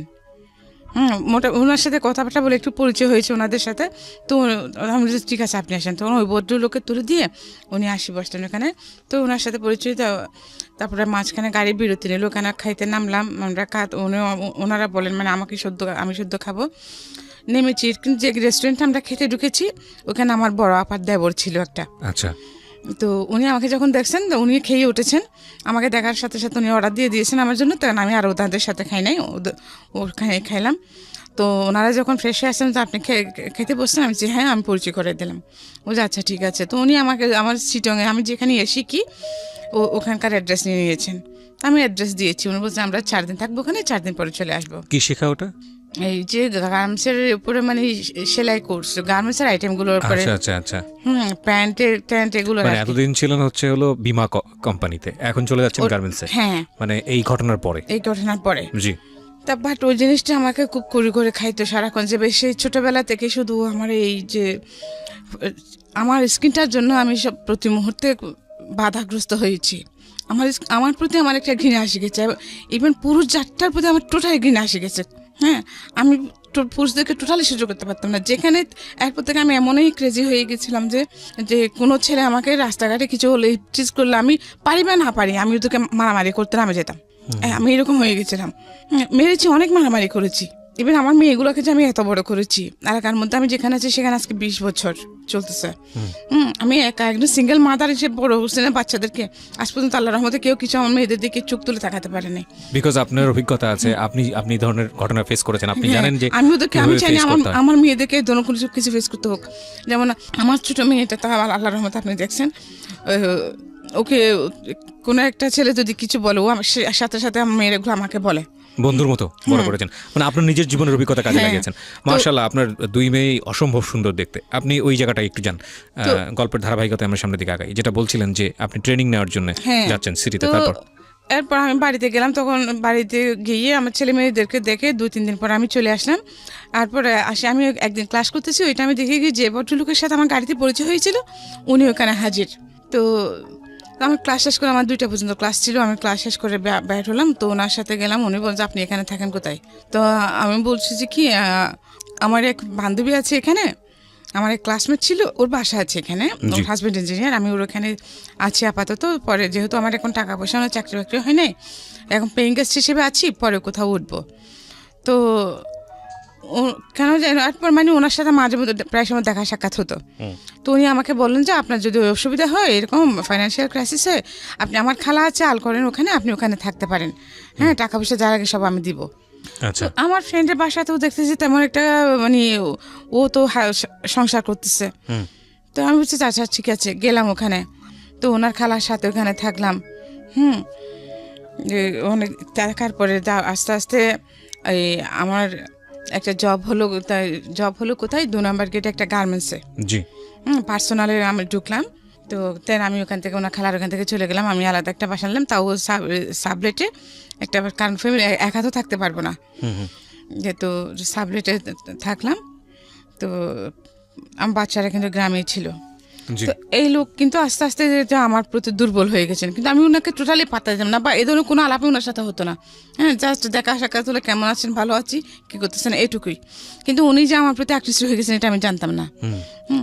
তারপরে যখন আমি ওনাকে এটা বুঝতে পারলাম, তো আমি যে বাসা নিয়েছিলাম আলাদা, ওইটা উনি চিন্তান, উনি সহ নিয়ে দিয়েছিলেন। তখন আমি কি করলাম, আমি বলছি না তাহলে তো আর এখানে থাকা যাবে না, এই লোকের সাথে দেখে যে অন্যদিকে যখন পুরুষ মানুষ তো যেটা এখন বুঝতে পারছি, তখন বুঝতে পারতাম, তখন আমি খুবই উগ্র হয়ে গেছিলাম। তারপর আমি সাথে সাথে আমার উনি 3 দিনের জন্য বাড়িতে গিয়েছিলেন। তো আমি এই 3 দিনের মধ্যে আমি বাসা চেঞ্জ করে ফেলি। জিনিসপত্র এখানে আমার একটা ছোটো খাট ছিল, একটা চৌকি ছিল, ওইটা রেখে একটা আলনা ছিল, এই 2টা জিনিস রেখে আমি বাসা শিফট করে ফেলি। কারণ ওগুলো নেওয়ার জন্য আমার বাসা নেওয়ার পর আমার গাড়ি ভাড়াটা ছিল না, এই জন্য আমি আর ওগুলো নিয়ে পরে নিব আর কি। বোতান আমার কিছু থাকে তাহলে আপনি ছেলেটাকে নিয়ে যান, ওকে একটু পড়ালেখা করান, ওকে মানুষের মতো মানুষ করেন। হ্যাঁ, ও বলে যে ঠিক আছে আমি নিয়ে যাবো, বা তুমি কখনো ওকে ছেলে হিসেবে দাবি করতে পারবে না। তো আমি যে ঠিক আছে, একেবারে এখানে নষ্ট পাহাড়ে যাচ্ছে, লাকড়ি আনতেছে, গরু চড়াচ্ছে, এগুলো চেয়ে তো আমার ছেলের, হ্যাঁ ওনার তো অনেক টাকা পয়সা আছে, ওনার ছেলেমেয়েগুলো সবাই শিক্ষিত। তো আমার ছেলেটা যদি সেখানে ওর লাইফ সেটেল করতে পারে, তা আমার সমস্যাকে আমি তো কিছু করতে পারিনি। হ্যাঁ, তো আমি দিয়ে দিয়েছি ওকে। তোর বাবুকে নিয়ে মাদ্রাসায় ভর্তি করা দিয়েছে, পড়ালেখা করতেছে, আমি এদেরকে নিয়ে সিটিতে চলে আসলাম। তারপরে এরপরে আমি 3-4 মাস পরে বাড়িতে গেছি। বাড়িতে যাওয়ার পরে শুনতেছি যে কি আমার বোনের কাছ থেকে যে এরকম একটা লোক আমাকে খুঁজতে গেছে। উনি আমার বাড়ির ঠিকানা একটু কিছু জানতেন না, শুধু মানে আমার কাছে শুনছিলাম, আমার গ্রামের নামটা শুনেছিলেন উনি। আচ্ছা হ্যাঁ, তো উনি আমার ফিজিক্যালি বর্ণনা দিয়ে 3 দিন খুঁজছেন আমাদের পুরো এলাকাতে। আচ্ছা 3 দিন খোঁজার পরে আমার বাড়ির ঠিকানা পেয়েছে। হ্যাঁ, তারপরে আমার আপদ থেকে আমার অফিসের ঠিকানা নিয়েছে, আমি নতুন যে ওখানে পত্রিকা কাজ করি ওখানকার ঠিকানা নিয়েছে। ওইতে ওখানে উনি চিঠিতে এসে ওখানে আমার অফিসে গেছেন। উনি যখন চিঠিতে আসছেন তখন কিন্তু আমি বাড়িতে গেছি। আচ্ছা, বাচ্চাদেরকে রেখে আসতে গেছি। এখানে কি একটা আমার কোথাও একটা দূরের একটা প্রোগ্রাম ছিল আমার পত্রিকার কাজে, তো আমি একা ওদেরকে সিকিউর ফিল করছিলাম না, সেজন্য বাড়িতে রেখে আসতে গেছি আমার মার কাছে, আবার নিয়ে আসবো। তারপরে তখন শুনছি আর কি, তারপরে উনি অফিস থেকে আমার বাসার ঠিকানা নিয়েছেন। বাসায় এসে খুঁজে গেছেন। আমি যখন বাসায় এসেছি, জমিদার খালা আমাকে বললেন, বাড়িওয়ালি খালা আমাকে বললেন যে তোকে এরকম একটা লোক খুঁজতে আসছিল, তুই চিনিস নাকি? আমি হচ্ছে হ্যাঁ এইরকম না, আমার একজন লোককে চিনতাম, আবার ওনার সাথে আমার তেমন কোনো একটা ইয়ে নেই, আবার আসলে আমি নাই বলিয়েন। আচ্ছা তারপরে কয়েকদিন পরে আমি মানে অফিস থেকে যাচ্ছি, ওই সময় উনি দেখি আমার বাসার গলি থেকে বেরোচ্ছেন। আচ্ছা, তো সামনাসামনি দেখা হয়ে গেছে, এখন আর আমি এড়িয়ে যেতে পারি নাই। এরপর থেকে এইভাবের মধ্যে মানে 6 মাস চলে গেছে। এই লোকটা যেন কোন লোক? ওই যে আপনার সঙ্গে পরিচয় হয়েছিল, বাসে যে পরিচয় হলো, হ্যাঁ উনি টিকিট কেটে দিল যে লোক, হ্যাঁ টিকিট কাটলো যে, হ্যাঁ উনি ভদ্রলোক, শিক্ষিত ছিলেন, হ্যাঁ ভালো ছিলেন, কিন্তু ওনাকে কিন্তু আমি পিছ ছাড়াতে পারিনি। তো এরপরে আমার বাচ্চাদেরকেও যখন উনি দেখি যখন ঠিক আমার বাচ্চাদের জন্য উনি খুব বেশি ছিলেন। হ্যাঁ, তো শেষে আমিও ওনার প্রতি দুর্বল হয়ে যাই। ওনাকে অনেক অপমান করছি আমি। তো আমার লাইফে ফার্স্ট আমি ভালোবাসা জিনিসটা কি অনুভব করলাম, যে আগে আমি প্রেম ভালোবাসা এগুলো কিছু বুঝতাম না। এতগুলো ঘটনা ঘটে যাওয়ার পর আমার ওদের কোনো ফিলিংসই ছিল না। মানে 3টা বাচ্চার মা হওয়ার পরে গিয়ে ফার্স্ট অনুভব করলাম। হ্যাঁ, ফার্স্ট আমি বুঝতে পারলাম ভালোবাসা, পৃথিবীতে ভালোবাসা আছে, ইভেন আমিও ভালোবাসতে পারি। হ্যাঁ, আমার এত কিছু জানার পরে কি আমাকে ভালোবাসতে পারে। তো উনি যখন আমার সাথে লাইফ স্টে করতে চাইলেন, উনি তো আমার সব কিছু দেখছেন, আমি সব কিছু বলেছি। হ্যাঁ, ইভেন আমি আমার রেফারেন্স হয়েছে যে ওটাও বলেছি, লোকাই না কিছু, যে তুমি যদি আমার সাথে লাইফ লিড করতে চাও। ইভেন আমারও তখন দরকার ছিল, আমি জড়াতাম না ওনার সাথে, যে যেদিকেই যাচ্ছি, কিন্তু আমি বাসাতে যেখানে থাকি এখানেও আশেপাশে মানে সবসময় আমি একটা প্রেশারের মধ্যে থাকি। ওই যে শুধু আমার একজন পুরুষ লোক নাই বলে, সাইনবোর্ডটা নাই বলে, হ্যাঁ সিঙ্গেল মাদার আমি, এই কারণে আমি সবসময় একটা প্রেশারের মধ্যে থাকতাম। তো শেষে সব কিছু ইয়ে করে তো বছর দেড়েক পরে আমি এগ্রি হলাম ওনার সাথে লাইফ স্টে করতে। আচ্ছা। হ্যাঁ, তারপরে তখন উনি কিন্তু সম্পূর্ণ বেকার ছিলেন। হ্যাঁ, উনি কি নাম ছিল ভদ্রলোকের? আমি কি নামটা বলতে চাচ্ছেন না? নামটা হ্যাঁ বলতে ঠিক দিতে আছে, চাচ্ছি। সমস্যা নেই। হ্যাঁ, তারপর? তারপরে কিন্তু থাকতেছি যে ওনার টাকা পয়সা ছিল না, তখন উনি বেকার ছিলেন, আমি জব করতেছি, সব কিছু আমি করতাম। তো যে 1-1.5 বছর যে লোকটাকে আমি প্রতি মুহূর্তে অপমান করেছি, হ্যাঁ, মানুষ একটা মুরগি থাকলে ওটার প্রতি একটা মায়া বসে যায়। তো উনি কিন্তু সব কিছু নীরবে সহ্য করছেন। আচ্ছা। হ্যাঁ, তো কিন্তু অল টাইম আমার বাচ্চাদের সাথে নিয়ে থাকতেন উনি। বাচ্চারাও মেনে নিয়েছিলেন? হ্যাঁ, আমার বাচ্চাদেরকে মেনে নিয়ে টেনে নিয়ে থাকতাম, আমার বাচ্চাদেরকে নিয়ে সব কিছু জানতেন, আমাদের বাড়িতে গেছেন, সব দেখেছেন। হ্যাঁ, তো সব কিছু মেনে নিয়েই কিন্তু উনি আমার সাথে কন্টিনিউ হতে চাইলেন। তারপরেও আমি 1.5 বছর সময় নিয়েছি, পরে হ্যাঁ করলাম। তারপরে যে উনি আমাকে বলেন যে দেখো, আমি ওনার টাকা নাই আনতেন, আমি ওনাকে টাকা দিলাম, 3,000 টাকা দিলাম যে আমাদের বিয়ে রেজিস্ট্রি করার জন্য। হ্যাঁ, উনি দেখি সেদিকে খরচ করে ফেললেন, কিন্তু বিয়েটা রেজিস্ট্রি করলেন না। বাট আমরা কিন্তু একসাথে থাকতেছি তখন। আচ্ছা, তো রেজিস্ট্রি করলেন কিন্তু বিয়ে করলেন না? রেজিস্ট্রি করলো না, বিয়েটা রেজিস্ট্রি করে নাই। মানে বিয়ে করলো কিন্তু রেজিস্ট্রি করলো না, হ্যাঁ। মানে জাস্ট কবুল বলাটা করলো ধর্মীয় বিধান অনুসারে, কিন্তু রেজিস্ট্রিটা করলো না। রেজিস্ট্রিটা করে নাই। আচ্ছা। আমি ওর জন্য ওকে 3 বার টাকা দিয়েছি। হ্যাঁ, কিন্তু ও সেটা করে নাই। আচ্ছা। তখন ও আমাকে বলতো যে দেখো, তোমাকে আমাদের বাড়িতে নিয়ে যাব, হ্যাঁ, কিন্তু আমার একটা ছোট বোন আছে, ওটা LLB পড়তেছে, ওর একটা বিয়ে শাদী হয়ে যায়, তা না হলে এখন আমি যেহেতু গ্রামের পরিবেশ জানো তুমি, মানুষ যত শিক্ষিত হোক, হ্যাঁ, আমরা সংস্কার মুক্ত না, ওগুলো সমাজের লোকেরা বলবে যে আমি একটা বিবাহিতা মেয়েকে বিয়ে করেছি, এই সেই। তো আমি আচ্ছা ঠিক আছে, পরে তোমার ব্যাপারটা, আমার বোন বিয়ে হয়ে গেলে তোমাকে আমাদের বাড়িতে তুলবো। এরপর 2001 সালের দিকে ওর চাকরি হলো, 2002 সালে ও একটা ওই যে লোহা টোহা বানাজের স্টিল, কি বলে এগুলো, ঠিক আছে, সমস্যা নেই, যে কোনো একটা জায়গায় চাকরি টিল বানায় যে এগুলো, আচ্ছা। Rolling mill. আচ্ছা, রোলিং মিলের শোরুমে ওর চাকরি হলো, কাজ করে ভালো ইনকাম করতেছে, কিন্তু সাথে সাথে ও চেঞ্জ হয়ে গেছে। আর আমাকে বিয়ে করার আগে কিন্তু ওর সাথে একটা মেয়ের সাথে বেশ কয়েক বছর রিলেশন ছিল। মেয়ের মা ওকে দেয় না, উনিও ওই মেয়ের বাড়িতে লজিং মাস্টার ছিলেন। তো ওইখানে পড়াতে মানে সম্পর্কটা হয়ে যায়, কিন্তু মেয়ের মারা মেনে নেয় নাই। উনি এগুলো আমাকে সব বলেছেন। তো ঠিক আছে, মেনে নেয় নাই। এরপরে ও মেয়েটার প্রতি উনি আবার ইনভলভ হয়ে গেছেন মেয়েটার সাথে।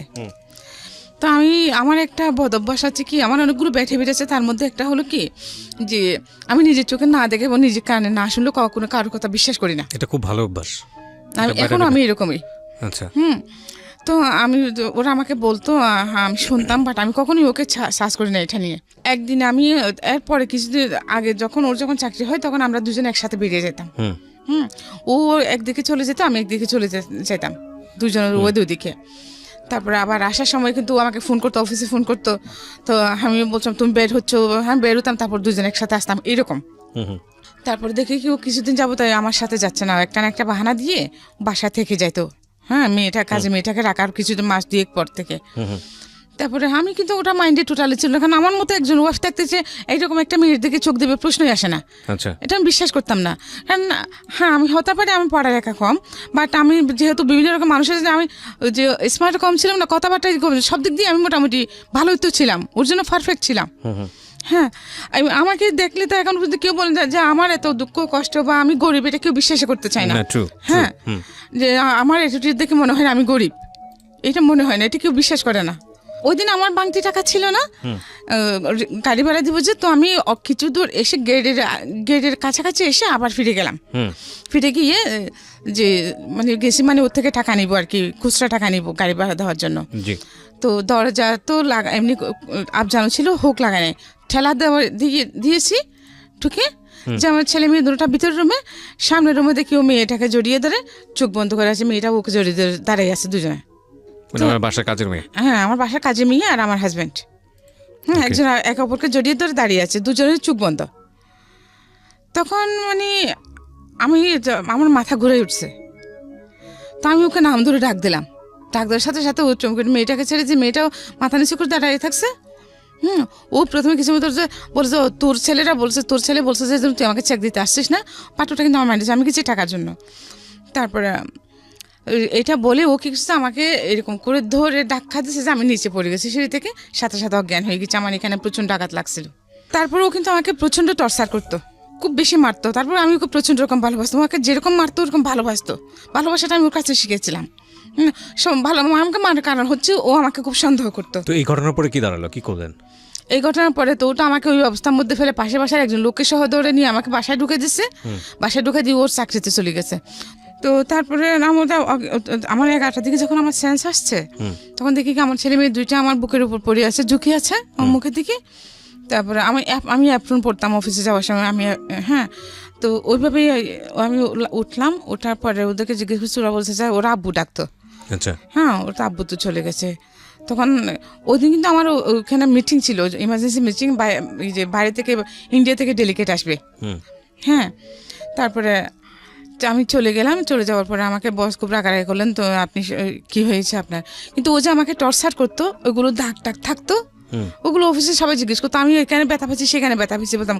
ও আমাকে টর্চার করার কারণটা হচ্ছে কি, আমাকে বিশ্বাস করতো না যে আমি সারাদিন জব করতাম, ওখান থেকে আসার পর আমাকে জিজ্ঞেস করতো কার সাথে কি করছি না করছি। অথচ আমাদের অফিসটা কিন্তু আপনাদের মতো এরকম ওপেন প্লেস। আচ্ছা, হ্যাঁ, সবার ডেস্ক আলাদা, বাট ওপেন প্লেস। ওকে। তারপরে সে বিশ্বাস করতো না। ওখানে তো এরকম কোনো সিকিউর প্লেসই নেই, শুধুমাত্র চেয়ারম্যান এমডি ওদের কেবিনগুলো ছাড়া। তারপরে সে আমাকে ডেলি একবার কোরআন শরীফ মাথা নিয়ে শপথ করাতো। শপথ করার পর তারপর তার বিশ্বাস সন্ধ্যা সে আমাকে খুব মারতো, অথচ নিজে সেসবের মধ্যে involved। হ্যাঁ, এটা একটা ইন্টারেস্টিং বিষয়। আমি বলছি না এই ঘটনার পরে কিন্তু অনেক ঝামেলা তৈরি হয়ে যাবে না, এটা বলাটা উচিত হবে না। তারপরেও আমি আপনাদেরকে বলি, যিনি সন্দেহ করেন অনেক বেশি, তিনি সাইকিয়াট্রিক সমস্যার মধ্যে আছেন এবং তার দ্বারা ওই ধরনের কাজ হওয়ার প্রবণতাটাও অনেক বেশি। আপনারা যদিও বিষয়টিকে ভালোবাসা হিসেবে দেখি, যে তাকে যে অনেকেই মনে করে যে সন্দেহ করছে মানে আমাকে অনেক বেশি ভালোবাসে সেজন্য আসলে কিন্তু তা না, এটা কিন্তু সন্দেহ করে। রাইট, এটা কিন্তু এক ধরনের সমস্যা এবং এটা ভয়ানক রকমের সমস্যা। এবং এটার অবশ্যই কিওর হওয়া উচিত, কারণ সবচেয়ে বড় ভিকটিম কিন্তু সে নিজেই হয় যিনি সন্দেহ করেন। হ্যাঁ, বলেন। তারপরে এইরকমের মধ্যে মানে এইরকমই চলতেছে। তারপরে যখন আমি ওই অফিসে গেলাম, যে আমার মিটিং ছিল, আমাকে বস বকাঝকা দিলেন। তারপরে আমাদের ওখানে জিএম জন্য ছিলেন, ওনারা তো হায়ার এডুকেটেড, বাট ওনারা যে আমি খুব অল্প শিক্ষিত হওয়ার পরেও যে হিন্দি ইংলিশগুলো মোটামুটি ভালো বলতে পারতাম।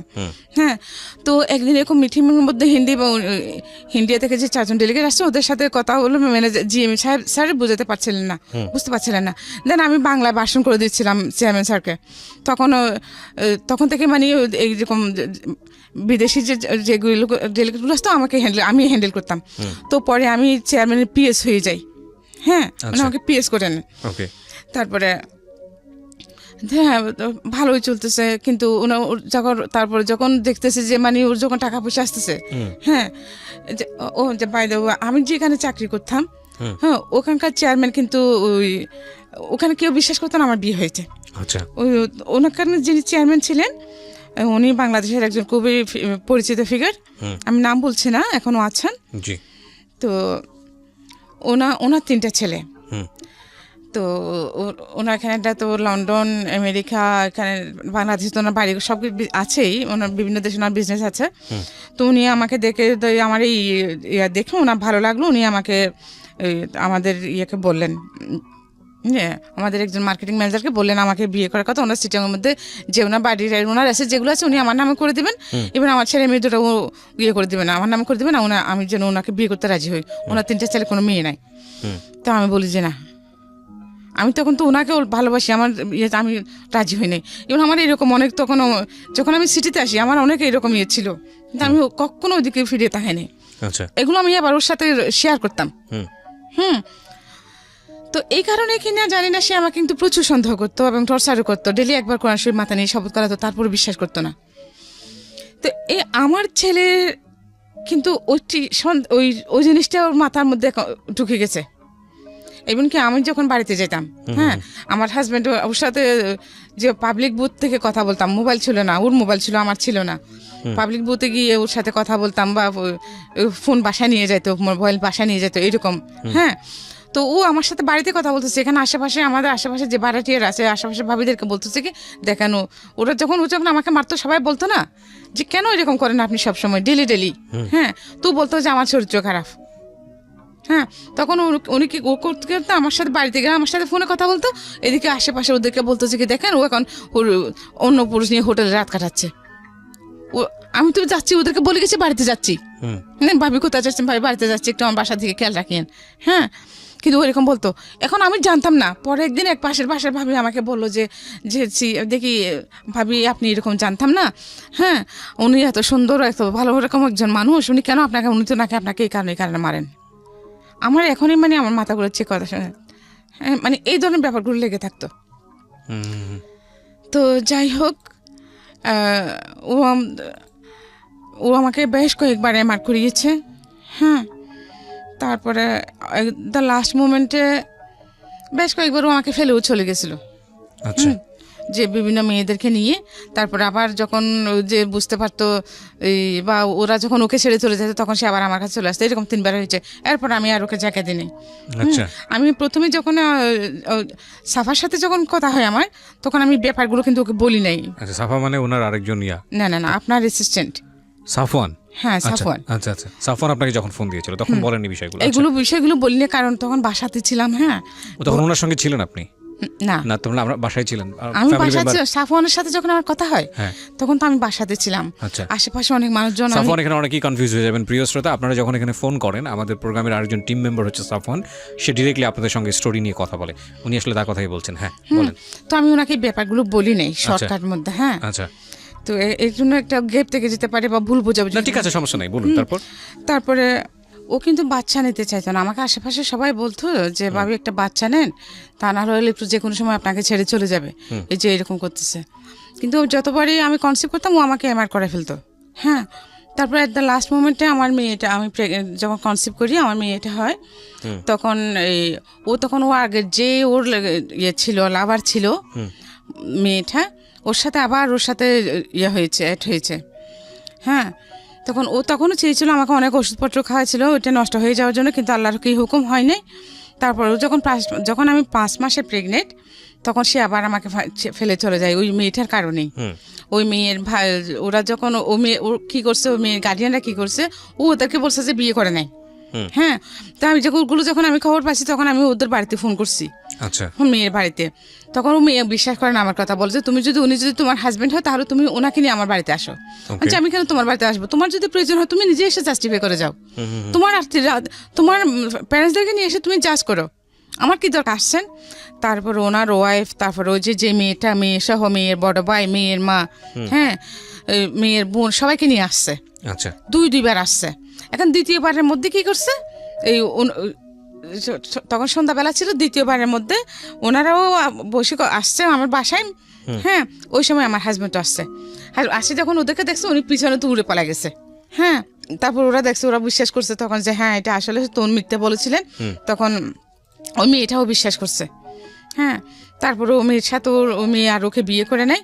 এখন ও কি করছে, আমাকে ছেড়ে চলে গেছে। আপনার হাজবেন্ড? আমাকে ছেড়ে চলে গেছে। তখন আমি কি করবো? আমার তো তখন চাকরিও ছেড়ে দিয়েছি, যেহেতু আমাকে সন্দেহ করে এগুলো নিয়ে। তখন ও বলছে চাকরি ছেড়ে দে তুই, তাহলে তোকে সন্দেহ করবো না। ওকে, ঠিক, আমি আমার সংসারের খাতে আমি চাকরি ছেড়ে দিলাম, বাসাতেই আছি পার্মানেন্টলি। তারপর যখন ও আমাকে ফেলে চলে গেছে, আমার তো কিছু, আমি কীভাবে চলবো? তারপরে যাই হোক, আমার কিছু সঞ্চয় ছিল, ও যখন চলে গেছে আমার মেয়েটা, আমি তখন 5 মাসে প্রেগনেন্ট। আমি একটা রেলওয়ে কলোনিতে একটা সাবলেটে একটা ছোটো রুম নিলাম। ওগুলো তো সরকারি কোয়ার্টার, ওরা একরকম সাবলেট দেয়। ওখানে আমি একটা সস্তার মধ্যে একটা ছোটো রুম নিয়ে আমার বাচ্চাগুলো নিয়ে ওখানে থাকলাম। পরে আমার মেয়েটা এটা হলো। মেয়ে হওয়ার পরেও অনেকদিন সে কোনো খোঁজখবর নেয় নাই। 2 বছর পর্যন্ত অনেক কষ্ট করছি মেয়েকে নিয়ে, মানুষের বাড়িতে কাজ পর্যন্ত করেছি। তারপর মেয়ে যখন একটু বড় হলো, তখন আমার বড় মেয়ের কাছে ওকে রেখে দেন আমি আবার চাকরিতে ঢুকলাম। ওকে, আবার চাকরিতে ঢুকলাম। তখন তো আমার ওই চাকরিটা তো চলে গেছে। দেন আমি আবার একটা পত্রিকা দেখে পত্রিকা বিজ্ঞাপন দেখে আমি আবার একটা গ্রুপ অফ কোম্পানিতে জয়েন করলাম। হ্যাঁ, তো ওখানে আমি টেলিফোন অপারেটর হিসেবে জয়েন করি। পরবর্তীতে ওইখানেও যে আমার পারফরমেন্স আল্লাহর রহমতে খুব ভালো হওয়ার কারণে আমি পরবর্তীতে ওখানেও আমি চেয়ারম্যানের পিএস হই। আমার ওই গ্রুপ অফ কোম্পানির চেয়ারম্যানের পিএস হই আমি পরে। ওনারাও পরিচিত, যে মোস্তাফা গ্রুপ অফ ইন্ডাস্ট্রিজ, সিনভেন্ডের যে সৌদিয়া গাড়ি টাড়ি আছে ওগুলার, তো আগ্রাবাদ ওনাদের নিজস্ব। আমি ওখানে করতাম, প্রথমে টেলিফোন অপারেটর হিসেবে ঢুকি, তারপরে যে ওখানে পিএস হই। আচ্ছা, হ্যাঁ, তো ওখানে আমার অফিসে কিন্তু সবার সাথে, আমার কলিগদের সাথে খুব ভালো সম্পর্ক। জি, হ্যাঁ, আমার কোনো ফল ছিল না। কখনো যে ফল থাকলে তারপরেও যে মাঝে মধ্যে কাজকর্মে তো ভুল হয়, তারপরে কিন্তু ওরা সেটা নিত না তেমন একটা। কিন্তু আমি আমার কাজের প্রতি সবসময় খুব আন্তরিক ছিলাম। সকাল 5টায় ঘুম থেকে উঠতাম, উঠে নামাজ কালাম পড়ে নাস্তা বানাতাম বাচ্চাদের জন্য, হ্যাঁ, রান্না বান্না করতাম, তারপর ওদেরকে তুলে যারটা সবগুলো রেডি করে দিয়ে দেন আমি 8:30 পৌনে 9টার মধ্যে বাসা থেকে বেরিয়ে যেতাম। আচ্ছা, হ্যাঁ, আমার বাচ্চারাও নিজে নিজে আল্লাহর রহমতে পড়ালেখা করতো। আচ্ছা, আমি স্কুলে যেহেতু এটা ছোট ছিল, ছোট মেয়েটা, তো আমার বড় মেয়ে ওকে নিয়ে অনেক কষ্ট করেছে। আমার বড় মেয়ে ওর সাথে ওকে নিয়ে স্কুলে চলে যাইতো, স্কুলে নিত, ওকে বাসায় রেখে পড়তো, অনেক কষ্ট করেছে আমার বাচ্চারা। তারপরে পড়ালেখা মাঝে মধ্যে গ্যাপও গেছে, ওর ক্লাস 9-এ 1 বছর ওর গ্যাপ গিয়েছিল। হ্যাঁ, এখন যে আমার